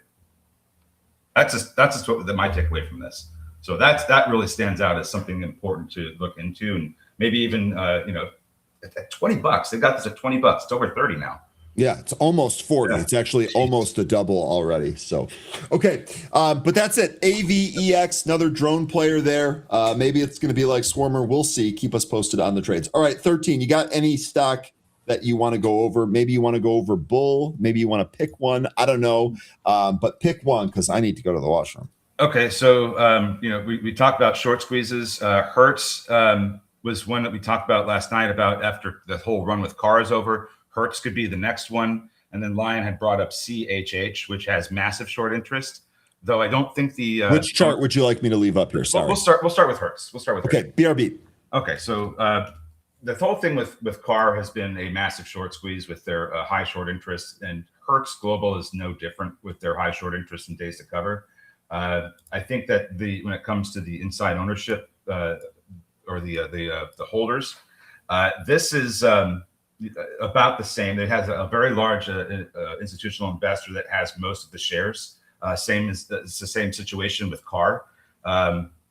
Yesterday I mentioned which companies are the biggest shareholders of CAR, and there's one that is a massive shareholder for Hertz. It's like Knight Capital or something. Let me just pull that up real quick. Knighthead Capital Management has about 44%, so it's really up there, just like the other investors were with CAR. So we could see this one potentially squeeze as well. Not that it already hasn't been doing that. I think we've been seeing some of that, but this is not nearly any nowhere close to the moves we were seeing with CAR. So once we start to see that weakness in CAR come down or that short squeeze is over, this is one that could be hit next. We do have some trend lines that we could look at. We've come up to one right now, so may get rejected here at this price and come back in. Now that the RSI is very extended, or we could break through this and go on the run that we're thinking that could happen.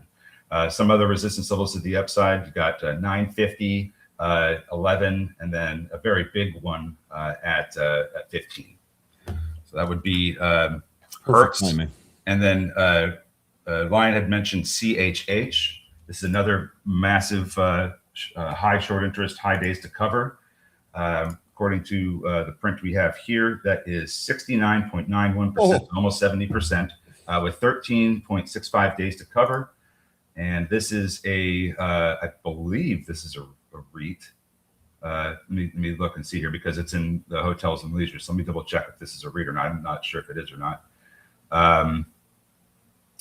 But this could be another one with that high short interest that could go as well. Let me just move on to the chart.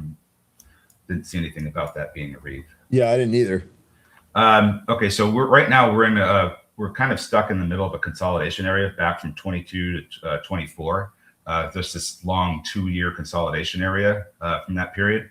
The top end of that is going to be up around 135, and we are currently dealing with the 500-day SMA, and we have a very high RSI at 76. So this looks like it might have experienced a little bit of a squeeze, but what we have happening here pretty soon on the daily chart is a golden cross. Now, if we do come back in a little bit and cool off this RSI, we could get some support around 115, maybe down around 110. But after that happens, I'd be watching for the move back up that's going to take us through 500-day SMA. So this looks like this is this a little extended, needs to cool off, but once it does, we might have a squeeze on our hands. Okay. All right. Really interesting stuff here. Again, another one of those tickers that we don't often talk about. So really cool to have that brought up here. All right, I'm going to flip over to the main workspace. We're going to get ready for the open 13. Did you have anything else? Did you talk about Bull while I was gone, or did we not get to that? Okay, so here's what Bull looks like. This is spiking here, back up at 750. Webull shares are trading higher. The company announced a $100 million share repurchase program. So getting some positive movement there. How long will it last? That's a good question. Question here said, Bull, is it a buy at these levels? CW Parker, I'll get to 13 here. I didn't actually hear you. I think you said no. I am agreeing with 13. I really don't think, especially on Bull, especially what we've seen with this stock, I really don't think chasing green candles is the way at all. 13, did you want to elaborate on that at all before we run out of time? Daily RSI is at 30, or I'm sorry, 80. I don't want to touch that thing when it's that high. This has also run up to a resistance area where it was previously support, this 750 area. If you look back gosh, I got what? Oh, yeah, I got 50 seconds. If you look back at November of 2025, when we started, finding support here, that lasted for a few months before we finally lost it in January. So we're coming back up to that former support level. That's at 750. We're at that now. So I think we're at a pretty interesting resistance area. I think we could see some cooling off to get that RSI down, but we are about to silver cross. So there should be some more upside here. I just wouldn't buy it yet. Okay. All right. Good stuff there. Bull, we'll see what we get here. Lion says, just make sure you send me my commission, Ryan. LOL. I have no idea what I owe you commission on, but okay. We'll make sure we do that. And then Jay here mentioning CAR almost 100 points off of the pre-market high. I had mentioned that when we were on with Dave. Be careful, or David, excuse me. Be careful with Hertz. And we are open. We are open. All right, Lobo looks like it wants to push through the seller at 115. Big seller in the way there. Apple straight up out of the gate on the back of the Turnus news. Amazon actually down on the back of the Anthropic investment news. ONDS down a little bit. And yeah, there we go. All right, so Lobo trying to climb a little bit higher here. Still not able to get through that 126 pre-market high, but it's making its way up there. Seller at 130. FCHL, this was a penny stock from yesterday, if I'm not mistaken. Look at this. This is why I like to avoid penny stocks, folks. Yeah, that one's looking good this morning. Let's check out HTZ before Lion has a coronary event. Hertz coming in. Yeah, if you go to a daily chart, because I think you were gone when I was talking about this. If you go to a daily chart and you draw a trend line from the December 2023 high through the April 2025 high, you'll see that we've just come up to that trend line here. So I was pointing out that we might kind of cool off a little bit here with how extended the RSI is after hitting that. Okay, so what was the first point before the April 2025? I don't have it here. It was December 2023. Yeah, so I have it cut off here, but that's good. All right, Lobo climbing higher. Sorry, go ahead. It's okay. SPY straight down here, 709 looks to be the next spot there. Here's Lobo. Excuse me, sorry, that did go through that 120 spot. SPRC. This dropped initially, came down to that. What is this? This 585 support area. Turned around, trying to recapture the 65 EMA. If it does that, we could see 650 to 675.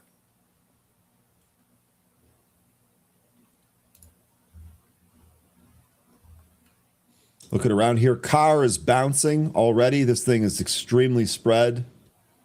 Lobo still climbing, about to break the pre-market high. It just did. Hitting 130. Lobo, that was good, 13. You've been on that since the beginning here. UNH looks like that went higher and stopped. My favorite battery play, AMPX, that's over 20 now. This thing has been a rocket. Well, a slow-moving rocket, but a rocket nonetheless. All right, SPRC, we're getting some movement through the 65 EMA. So far, so good. Let's see if we can get up to 650.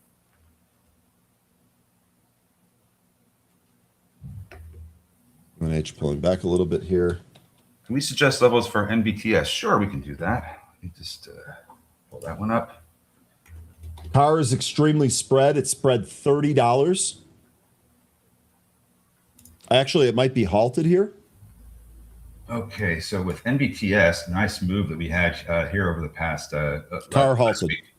Nice. Sorry. Okay, so this one, NBTS, the price action today, we've gapped up and we've are kind of creating a doji here. Not sure what we're going to get throughout the rest of the day, but if we end up with this formation here, I think that could be a reversal pattern. So I think 14 we're going to want to see hold up. That was a former support level back in October before we lost it, and we gapped up through it now. So I think 14 is going to be one.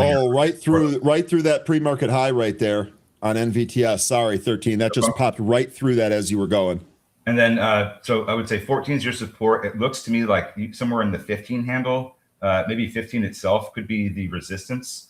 But we don't have a whole lot of levels up here to really draw upon for areas of support and resistance. So I would say 15 is going to be one of those psychological levels.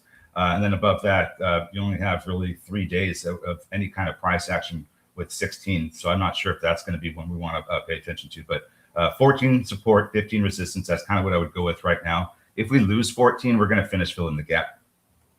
That's what I think. Okay, this is a nice little pop there. This was a nice little dip to the 65 EMA and a pop. I did end up scalping that through the high there, but I'm out on this now. So we'll see if we go to that 15 spot. Good mention, 13. Thanks for the money.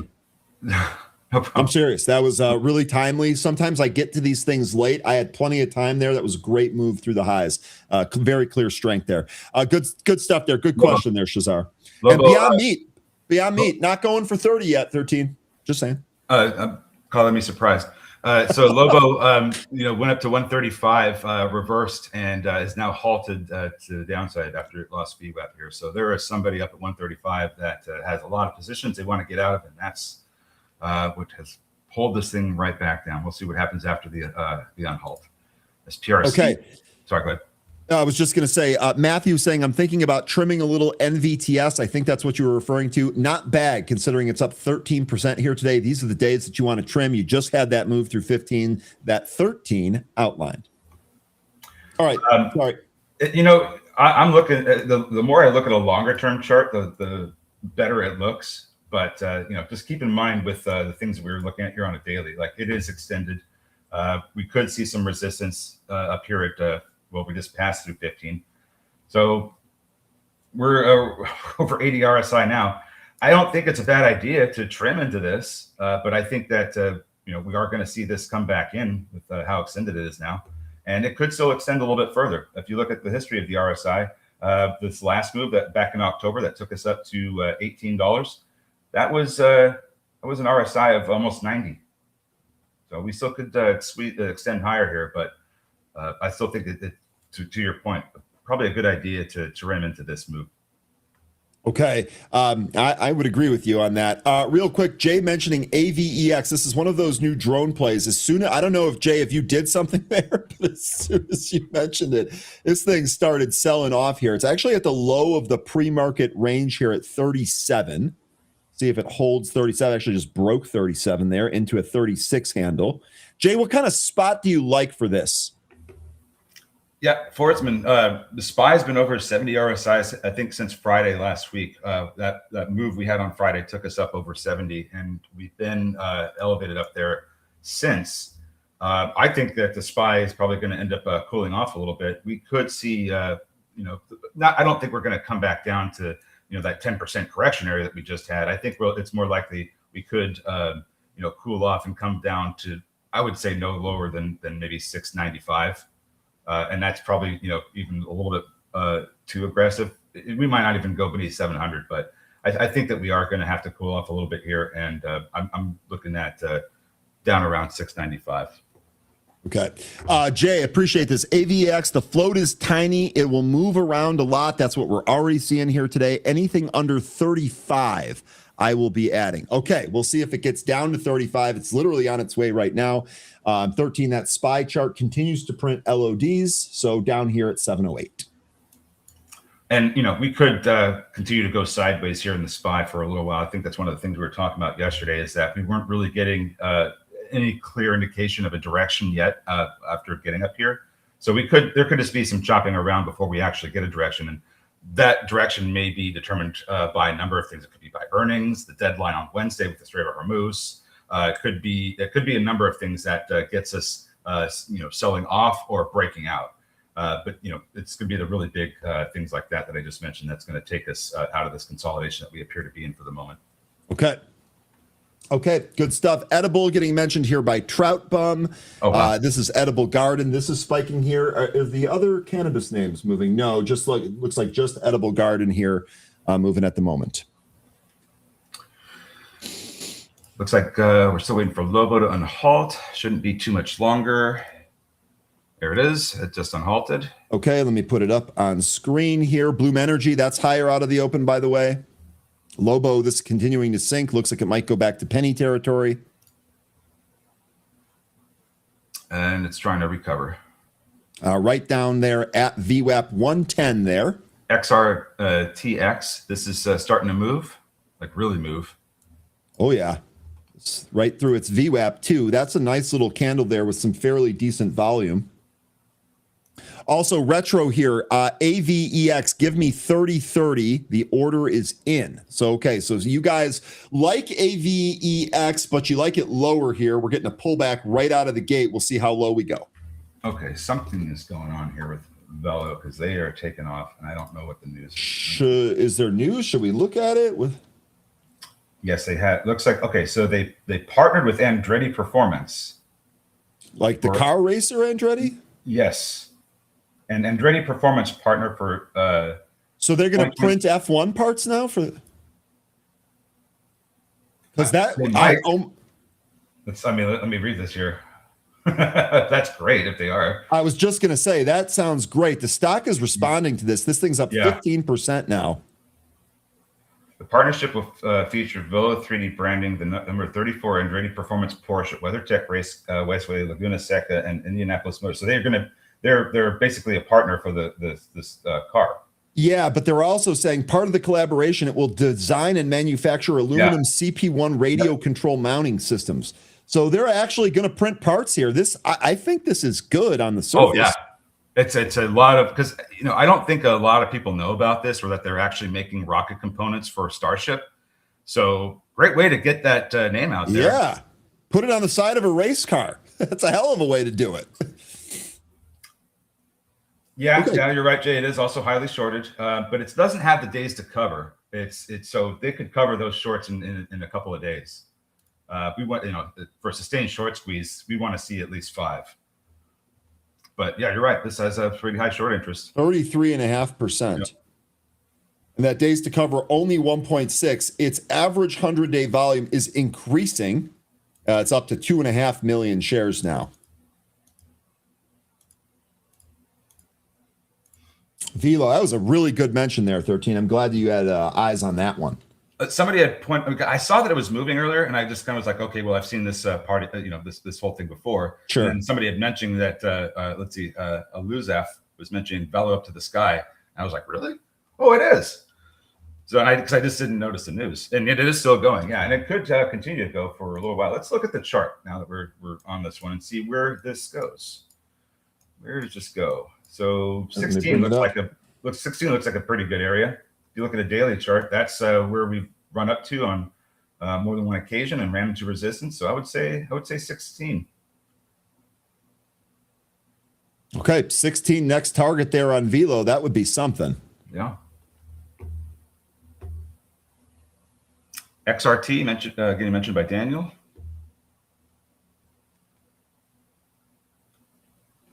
Let me see what that one's at. So it's holding above the VWAP. We just had that candle that we were looking at just a moment ago that took us up over the VWAP. It's holding it right now. It might be losing it. Okay, now it's losing. Needs to, but we still have over 2 minutes left in this candle, so we still could close above it. We'll see what we end up getting here. Lobo is now going lower though.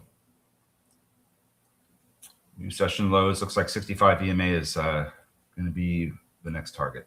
And CAR is still halted. Yep, CAR still halted 668. No position for me on CAR. Look at AMPX. It's still going. 2105 is now the high.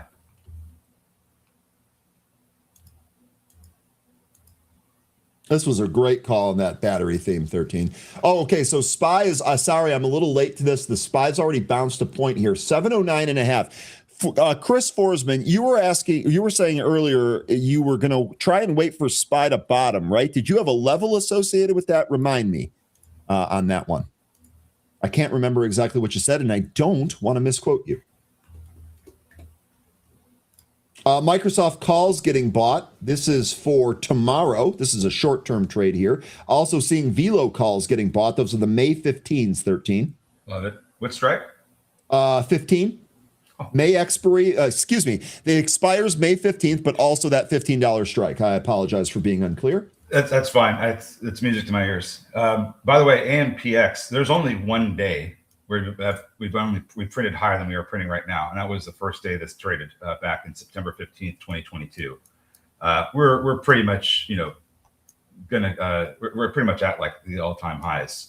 I mean, the all-time highs are much higher at like 29, or 25, but this is all, all that movement was from one day back in 2022. So we're pretty much, gunning for all-time highs at this point.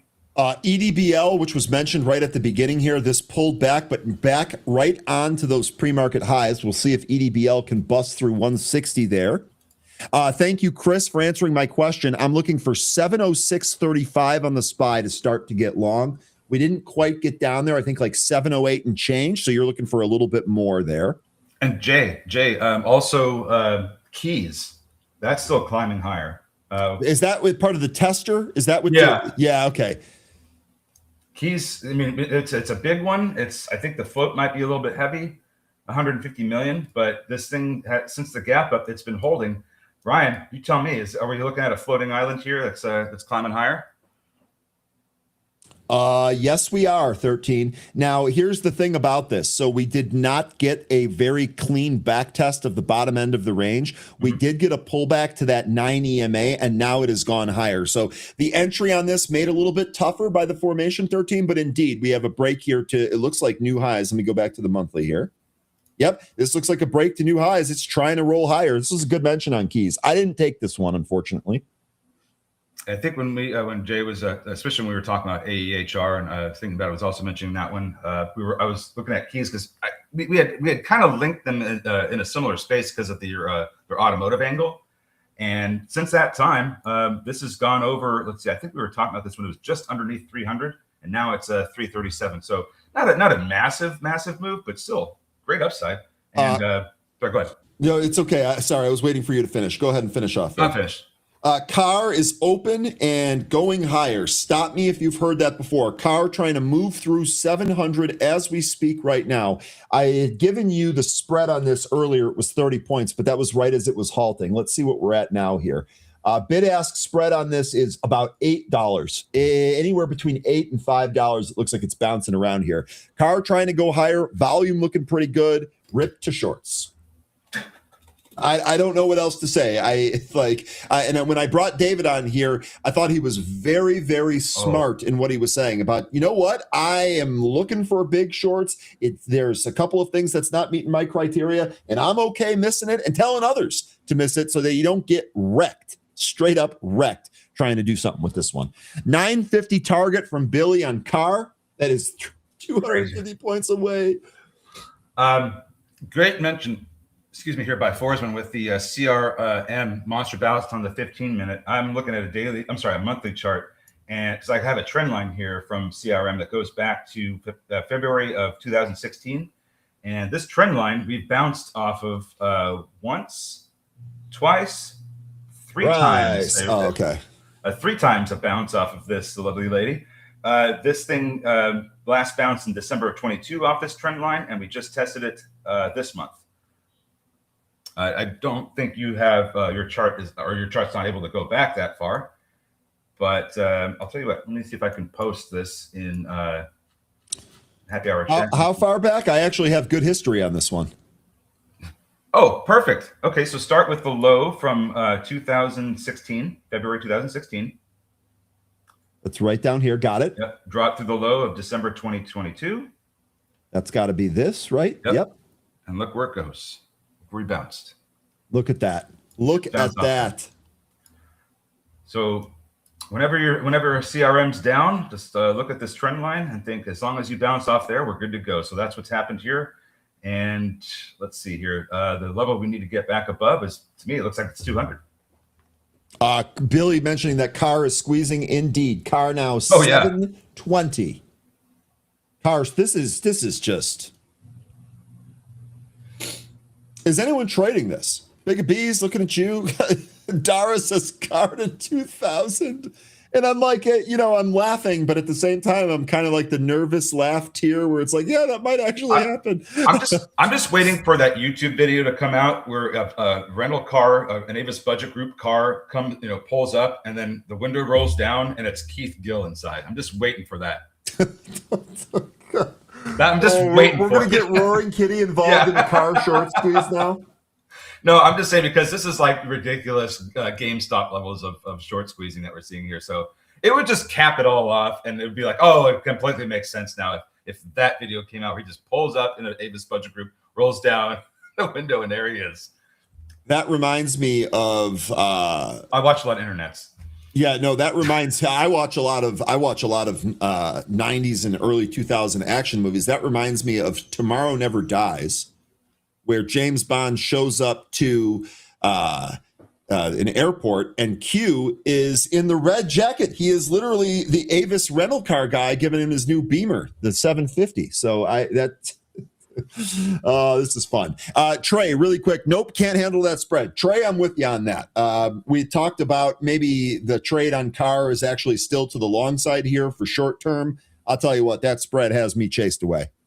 Carr scaling out with 20% gain, very small position. Kathy, you do it every single day. You are really, really good at this. Good stuff from you here. Carr, just a ridiculous move. Yeah. CRM is ripping. Wis mentioning TDIC is ripping. That's Dreamland Limited. This is up 75%. It's a penny stock, so it just pulled itself over $1 today. Okay. Don't know what this is. An entertainment management service provider based in Hong Kong. Trade at your own risk. Daniel's asking me, Ryan, what's your plan, your price on Carr? I don't have one. My plan is to avoid it. I was looking at it here. I saw when it was trading back up through the VWAP, that level was at 65, by the way, that, you know what, it will probably have some space to go to the pre-market high. That's pretty much exactly what it did. But with its spread $8 to $10 or sometimes even more, I just passed on it, Daniel. No position, no trades on Carr.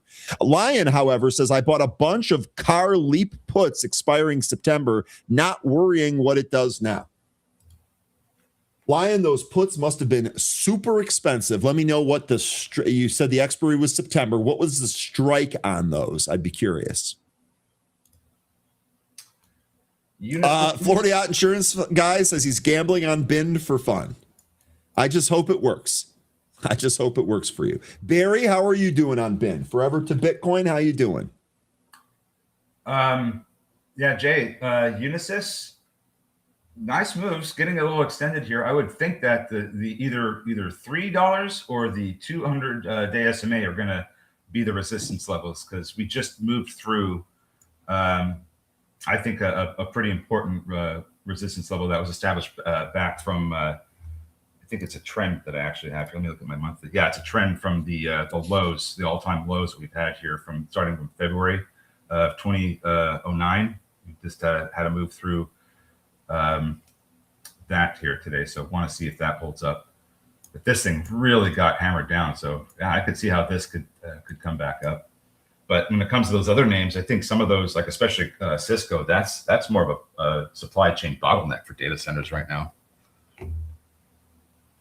Carr pulled off the highs and bounced. This thing is all over the place. Good luck if you're trading that, folks. Too rich for my blood. I don't know what to tell you. Bull, this pulled all the way back down to basically the after hours consolidation area and bounced. It's in the process of recapturing VWAP. In fact, it did. That's 740. We're at 748.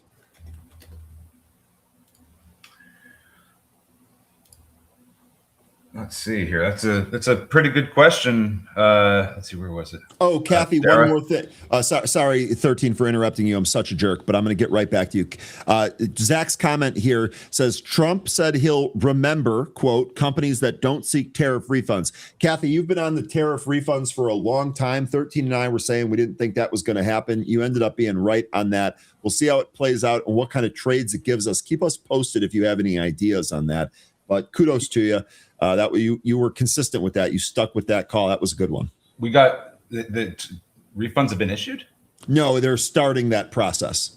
Okay, well, we'll see how that goes. That's what I mean. But I mean, she's been consistent. Her call was spot on. She deserves credit for that. That's what I'm going. Let me go. I just realized how dark it is in my camera. I'll be right back. I was getting used to you being an emo rock band lead, so that's no big deal. No, we just have like a lot of overcast right now, and it's raining outside, so Here, I just opened my window a little bit more. That's better. Yeah, but you also have that sick globe in the little thing right behind you, which is just so awesome. That's like the mark of like a really high class house is when you have a globe like that. So that's really awesome.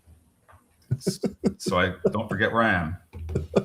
Fair enough. SPY, by the way, I know, God, we got so sidetracked with everything here.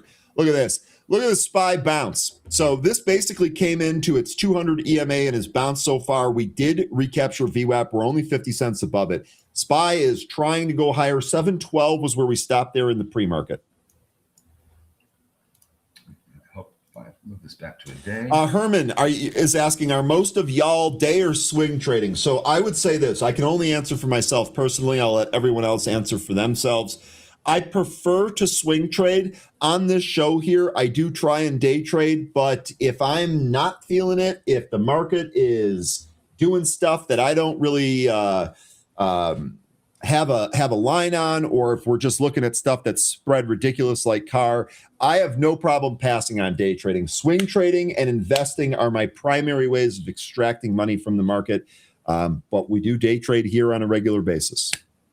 Yeah, typically when it comes to these movers, I'm just day trading these. I don't want to hold these, but there are some other ones that that are part of a theme that I have positions in, and I will trade around a core position of those. That's a really good added mention of insight there. When we talk about these movers, especially those stocks that we break down from the movers list, we are not swinging those unless we say specifically that we are swinging them.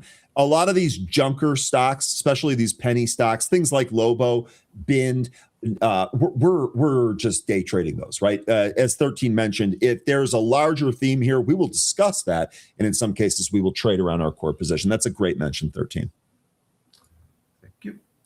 I love this answer, Jay. I absolutely love this answer. This has happened to me a few times. These are the best.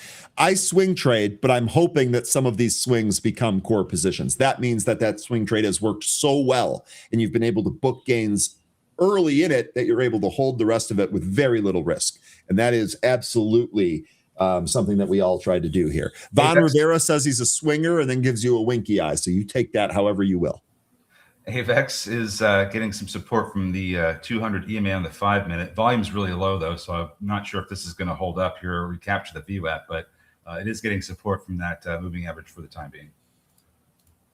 I'm just looking for something that's not leaking right now. Lobo's halted to the downside. SPRC is losing its 200 EMA. LOCL is losing its 65 EMA. So a lot of the names that we looked at this morning not having that great of a time. Click trying to climb back over the 65 EMA. There's a seller in the way at 345. And then, Velo is trying to push higher into 14. It's getting support from VWAP, so that's looking fine. What else were we looking at this morning? Cars back in towards its VWAP. FCHL, we were looking at that one this morning as well. That's done nothing but go down. That was the penny stock from yesterday, by the way. ServiceNow, David Prince very briefly mentioned this one and how good McDermott, the CEO, is there for a software stock. This is straight up out of the gate. Volume 4 million only on the first half hour of SPY. Liberatus, do you have stats that you're benchmarking that against? I'm going just by memory, which means I'm liable to make mistakes, but that seems low. Again, which is what we've seen recently.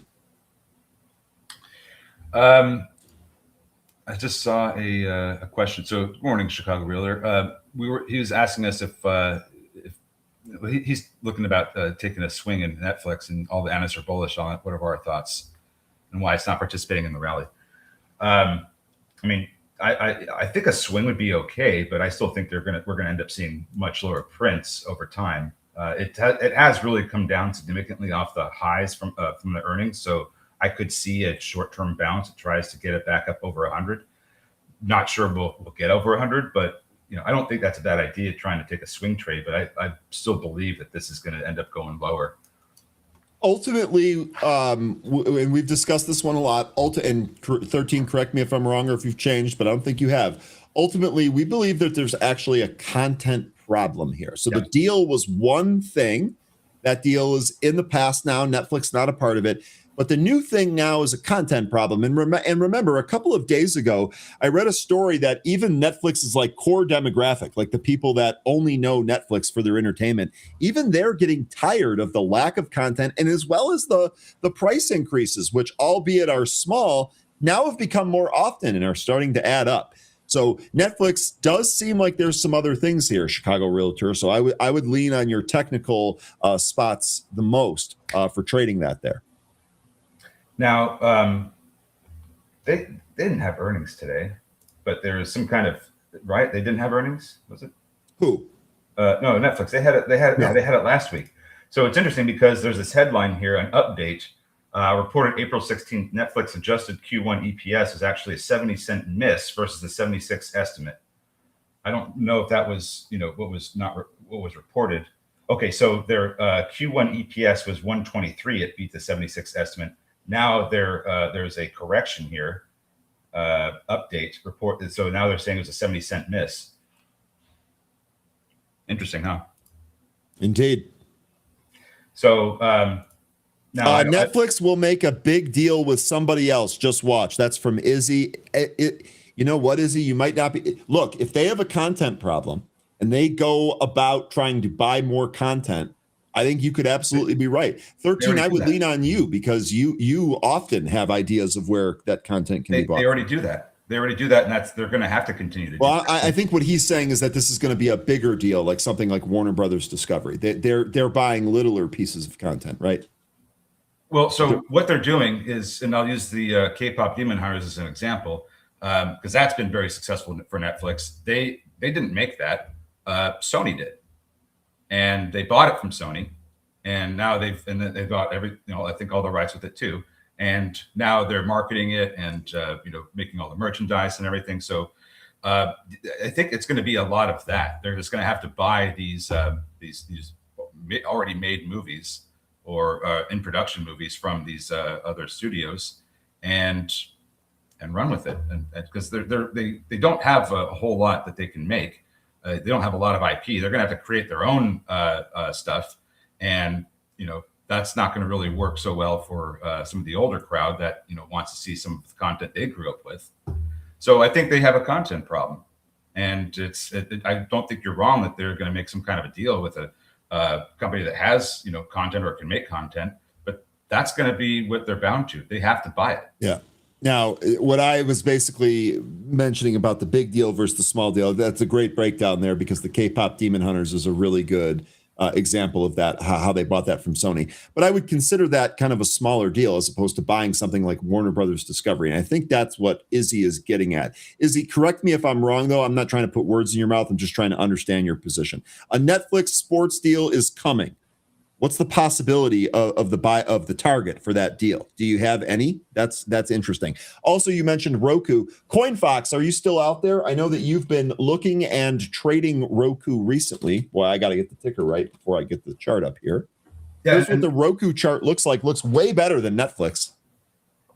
And let me know what what that sports deal entails, because if it's for like some NFL games or some MLB games, or if it's not the whole thing, then I don't think that's really a big deal. It needs to have. Here's what customers want: they want one place they can go to watch all their sports. Yeah, and this don't want to go. This getting 7 services and not having one. It's 13. You're absolutely right about that. 100%.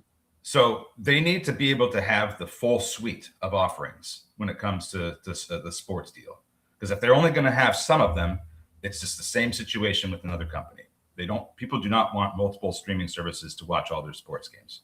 Yeah. And I think even the Trump administration has started to dip their toe into that whole quagmire, if you will. Okay. Couple of other comments that I wanted to clean up here. I just thought they were good and I missed them because we were in the middle of stuff. Lion, you said, I feel like the car run has got exhausted. Bro, I know that you're short that. I hope that it works out for you. I hope that you make so much money that you decide to fly me out to your restaurant or something like that. Good luck with it. Again, still too rich for my blood.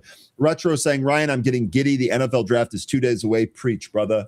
Preach. I cannot wait for Thursday. It's going to be awesome. I'm such an NFL nerd that I love when they talk about drafting players from college. It's one of my favorite events.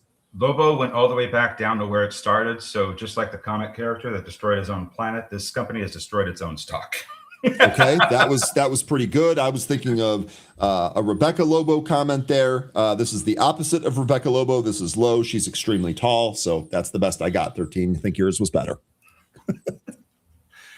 I'm doing my best. That was for you, Jay. That was for you. Looking around at some of these other movers. So Lobo might, it's starting to, try to recover here. We have the 65 EMA is going to be the next resistance area. We'll see what we get out of that. Looks like Velo is still climbing higher. It's at over 14 now. F1 me. Let's do it. I can appreciate that. Look, this has been a great call. This has been, you and Jay Rice, I think, are the people that have been on this from the very beginning. This thing was single digits when we were talking about that.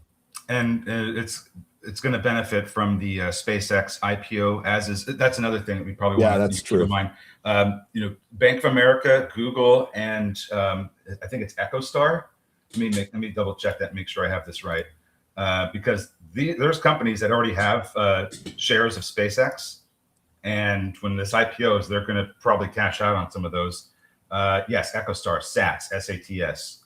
They got a lot of shares from SpaceX in exchange for the frequency ranges. So SATS, Google, and Bank of America are big shareholders of SpaceX pre-IPO stock. Yep. Thank you, Trey Blue. Thank you very much. Daniel says, thank you guys for Velo. Look, this is why we have a show. This is why we have a community. I can't possibly see everything. Despite 13's impressive resume, he can't possibly see everything. So we bring all of these great minds together and we increase the ability of everyone around us. I love to see you banking from that, Daniel. Kathy, I would shout you out here too, because a lot of the stuff that you bring to the group here ends up making money for more than just yourself, and absolutely love doing that. Love that you folks are sharing that. And it doesn't stop with just those two. Izzy, Joe, Trey, Jay. It's too many to name here. You guys are awesome. Keep it coming. Keep it coming. That's why we create this community. Forsman. Exactly. I can't possibly name them all. That's why I don't try to name something unless because I'll forget somebody. I don't want to insult anybody or anything like that. We've done a really good job creating a community here that helps find opportunities of all kinds. I just couldn't be more proud of that. Looks like AMPX is just setting up to try and push through this 21.29 high that it made here. The volume's much lower, so I'm a little bit concerned if it's going to do that or not. But it's got a pretty decent setup. We just need to have the volume to match. Some of these trying to turn around here still. What's Lobo doing at this point? Trey, this is a good comment here. I think people are asking about your day trade versus swing trade because we never really cover swings here. So, Trey, this might be something that we could kind of get better at, maybe like a segment where we just focus on swing trades. But I feel like once the market opens, there's so much back and forth that we just talk about what's moving. Some of those things end up being swing trades, though. And I think that's one of the points that we were trying to make earlier. If we're day trading a quote junker, that's obviously going to be a day trade. But like take Swarmer, for example. That was something that on the first day, we talked about that as being a day trade, but there were other things involved in that. Who ran it, what the price was, share structure, the fact that their drones are already being used on the battlefield, the whole 9 yards. That actually turned into a swing trade. But that feedback is taken, and I'll think about that, how we can maybe make that better. Yeah, and we did recently talk about how swing trades weren't working up until we just had this big bullish movement that brought us to new all-time highs. They seem to be working much better now, but we didn't explicitly say that they were swing trades, but we've had some trades we talked about all week last week that worked out really, really well. And Inflection was one of them, because I was starting to talk about that on Tuesday. And it wasn't until Friday that we really got the big move. So there have been some that we could consider swing trades, but because we don't want anybody getting hurt, we said more recently that swing trades haven't really worked out so well. We just haven't gone back to explore those. So we probably should, because they are seemingly working better now. Yeah, 13, I think one of the things that we can probably just, like low-hanging fruit for you and I here, I'm sure the chat will adjust already. But low-hanging fruit for you and I, if we talk about something that is either swing potential or an active swing, maybe we should highlight that a little bit more. Okay. I certainly have no problem doing that. I think your inflection example is literal perfection. That is, we talked about day trading that. It turned into a swing trade. You were very clear about that. So I think that's a really good thing there. But that's good feedback nonetheless. That's really good feedback. We're always trying to be better here. We're always trying to make things better. But yeah, looks like Velo is still trying to. I mean, we're putting in new highs in the session. 1420 is now the high. It looks like this is still trying to go for 15 here.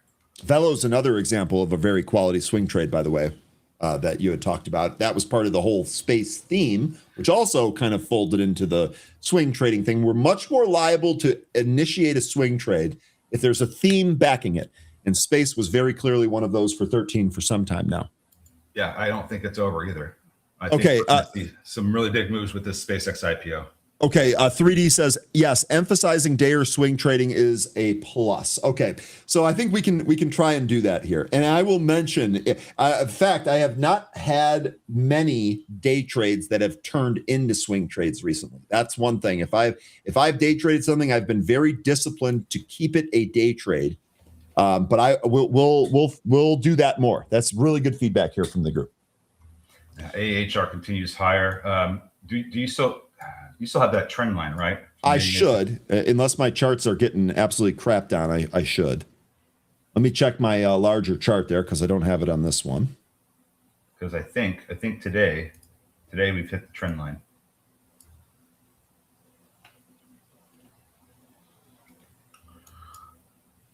Lion, I thank you for the kind words. We do try and do the best job that we can here. The producer, let me tell you guys, there would not be a show without the producer. I know I don't mention him a lot by name, but he is absolutely required for getting this show delivered every single day. 13, didn't he help you get signed on yesterday when we dealt with a technical issue? Yes, he did. Yeah, the producer is just always working, guys. All right, I'm going to try and refresh my platform. I have no idea what's going on here. Can't even load my bigger chart. It's like they just roll out an update or something. No. Those are Thursday after hours. That I know it's not what it is, but that's fair.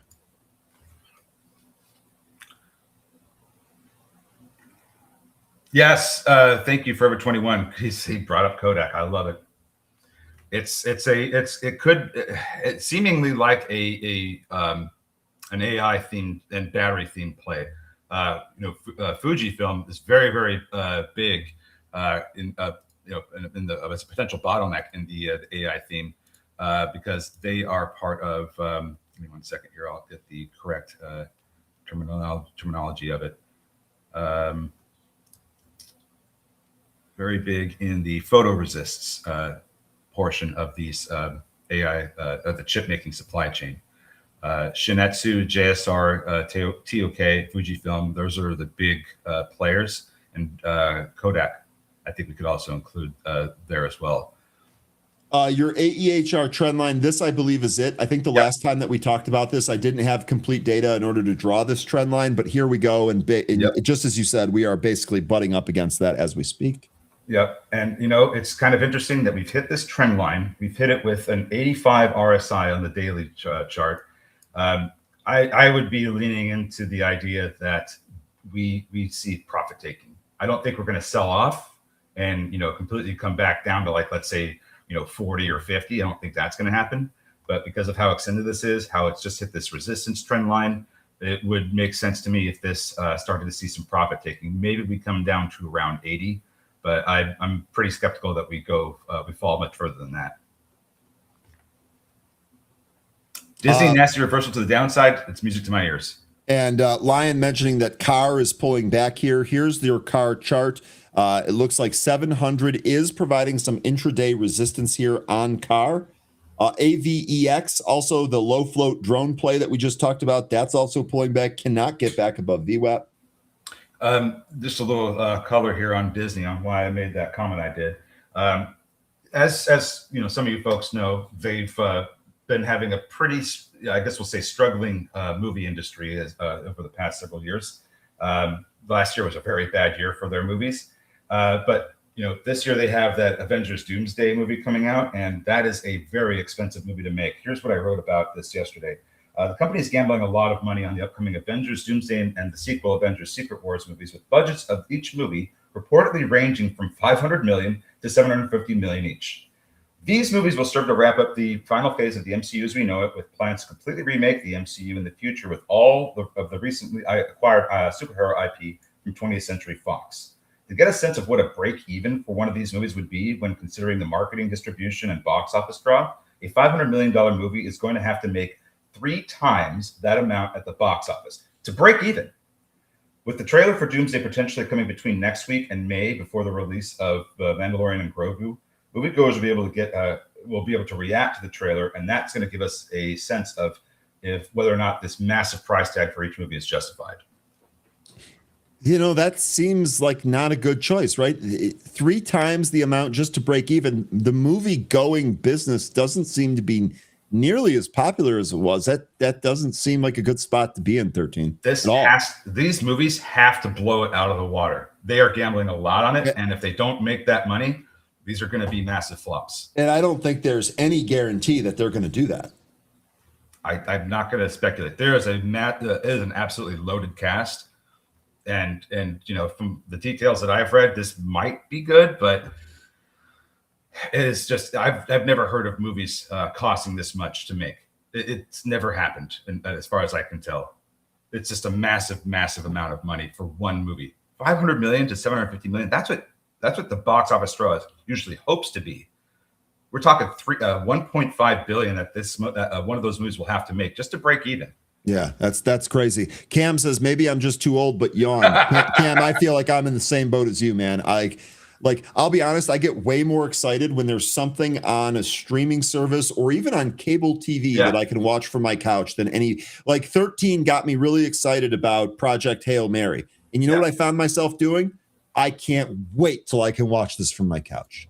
So it's just like the whole movie going theme thing doesn't seem to be. I know I'm going off just my own personal view, but I just took my family out to the movies on Sunday to watch the new Super Mario Brothers movie because I've got kids, and we went to one of those that they actually served you dinner there. So we had dinner in a movie. It was actually a very nice place. I think that's a much better model for today's movie going than just buying a ticket and going and seeing a theater and having to deal with all these other people. How's the food in those? Food was actually great. Okay, because I've never been to one of those. I've heard good reports just like you're giving right now. So that's interesting to hear.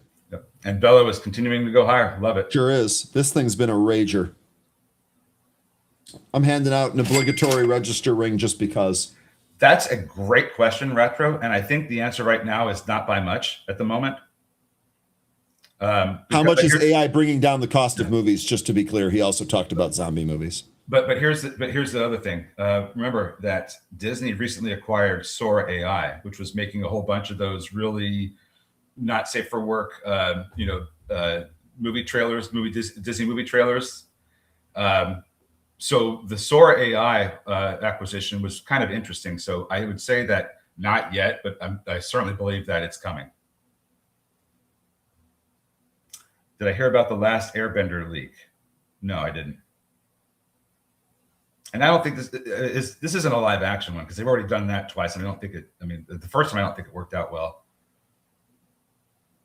But okay. I don't know.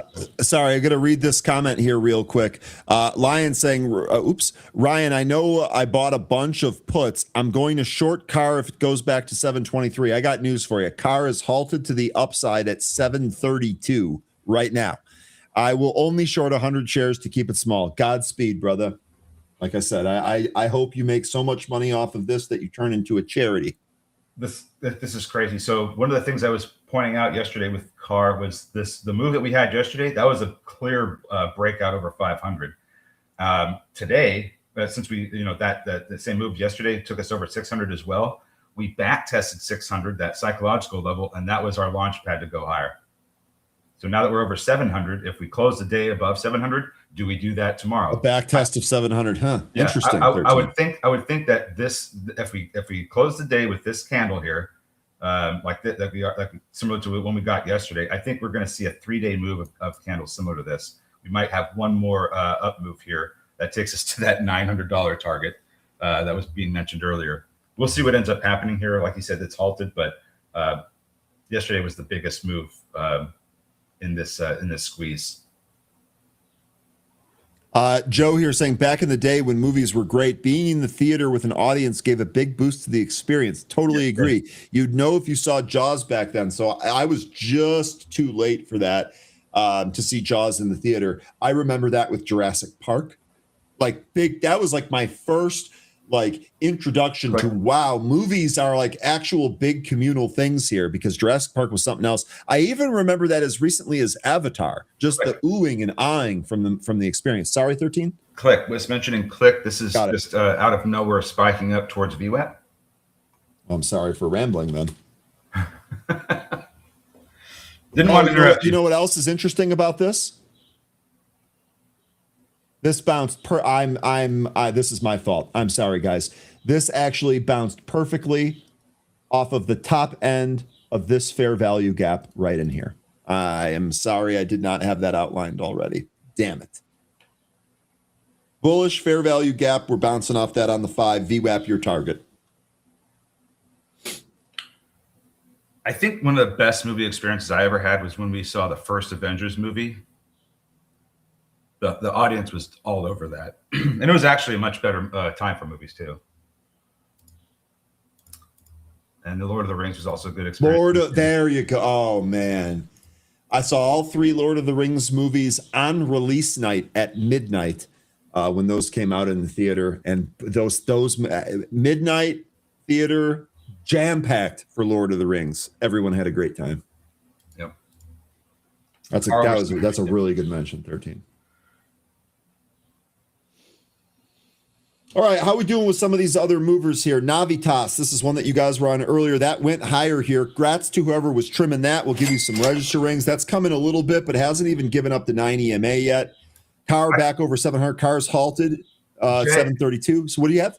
Jay, I think somebody took your spot for AVEX literally. The lowest print we have is 35, which is I think where Jay said that's where we need to go under if he's going to buy any. This is coming back up, and it is starting to rip now. Oh, yeah, it is. Watch for a break over 38.50. That's been the resistance pretty much, maybe 39, but I think 38.50 is the level we need to watch for a breakout. We're coming right up to there. Yeah, this is a rip through the VWAP. I'd like to see this volume candle a little bit higher, but you know what? Maybe that will be when it closes. Vader was framed, said, I saw Star Wars opening day in 1977. That tracks. Incredible. And then I agree with you, Retro. The first Aquaman movie was pretty awesome because they had these graphics on the side that imitated water. So there was a lot of underwater scenes they had. That was a cool experience. Joe, the first movie I snuck into as a youngster was The Thing in 1982. It blew my mind. Lots of people left in disgust, which confirmed it was the best dark movie ever made. Here we go with AVEX. We're at 38.50. Watching it. Nice move through the VWAP there. Yep. Velo just hit 15. Did car open and rehalt? No, this is still the same halt, 732. Dude, where's my car? Since we're on the movie theme. That movie was funny. That's where I first heard the name Zoltan. Every time I hear his name, I know. I just want to do this. Me too. I've got you, Zoltan. The bubble wrap. Oh man, that was so funny. Oh gosh. I promised everyone that we'd have a good time this morning, and it's great to see that we've lived up to that. AVEX still popping here. It looks like it ran into some resistance at the pre-market high. And it went to the 38.50. Where the resistance is. GEV, Kathy. Just said it. Kathy, what's going to happen with earnings tomorrow? GEV, I know we both sold out of this one. Well, when I say we, 13 and I both sold out. No position going into earnings. Happy to wait through earnings. What do you think? Think it pops? You think it just goes crazy here? Or do we get an opportunity to rebuy this if it pulls from earnings? I'm sure earnings are going to be great. The thing is that there's this question of how good are earnings going to be going forward with if they can't if there's going to be like a limit to how much of the backlog they can meet.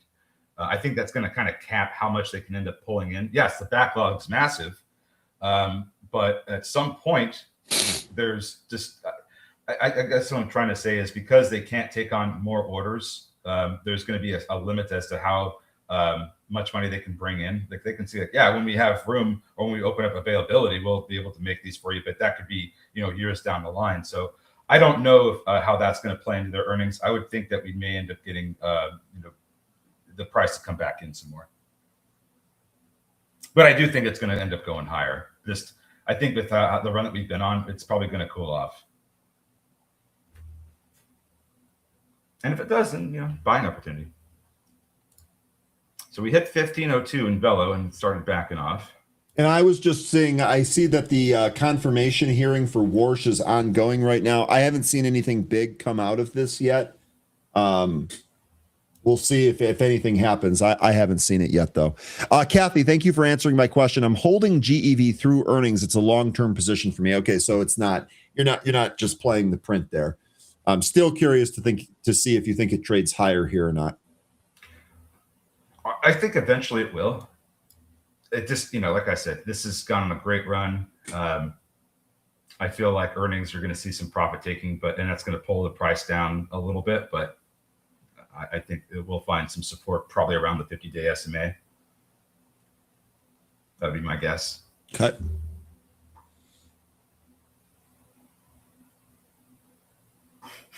What we haven't looked at here today are some of the memory names, and that's my fault. Let's take a look at SanDisk real quick. SanDisk basically flat. How did this do here today? Okay, so this actually traded higher and then came back in, finding some support around yesterday's low, right around 910. We'll check in on Micron. Micron actually down here, 0.14%. It's a very similar chart to SanDisk. I thought there was some news on one of these names recently. Micron looks, these both look like they want to go higher. G-Man and Retro mentioning Ondas here. This looks like good news here too. Ondas taking out the pre-day high. So indeed, we're above yesterday's intraday high. It's also above the pre-market. And if it crosses 1124 game on, G-Man, I will take game on any day. Still in those calls too. We added to those calls. Those calls are up 63% right now. I'd like at least 100 before I start trimming them, especially since I own stock. GE has been getting a lot of price target raises. GEB, sorry, it's over 1,100. These price targets. Citigroup thinks it's 1110. Oppenheimer thinks it's 1139, and JP Morgan thinks it's 1150. And then we just got the news about the agreement with Reno Valia for turbines in Spain. But my whole point is, like, how are they going to be able to do all this if they, because they're going to have to expand manufacturing capacity. And, I don't know where they're at with that right now. The demand is great. I don't think that's going away. That's why I think GEV's top. But being able to meet that demand is the thing that I'm starting to question with the price up here. That's all. Take care, Richard. Have a good one, Judge. Yeah, take care of yourself, Judge. I know we got 3 minutes here till we're out of time. I think it will go higher too, Lion. I think initially here on the earnings print, we may see profit taking is what I'm getting at.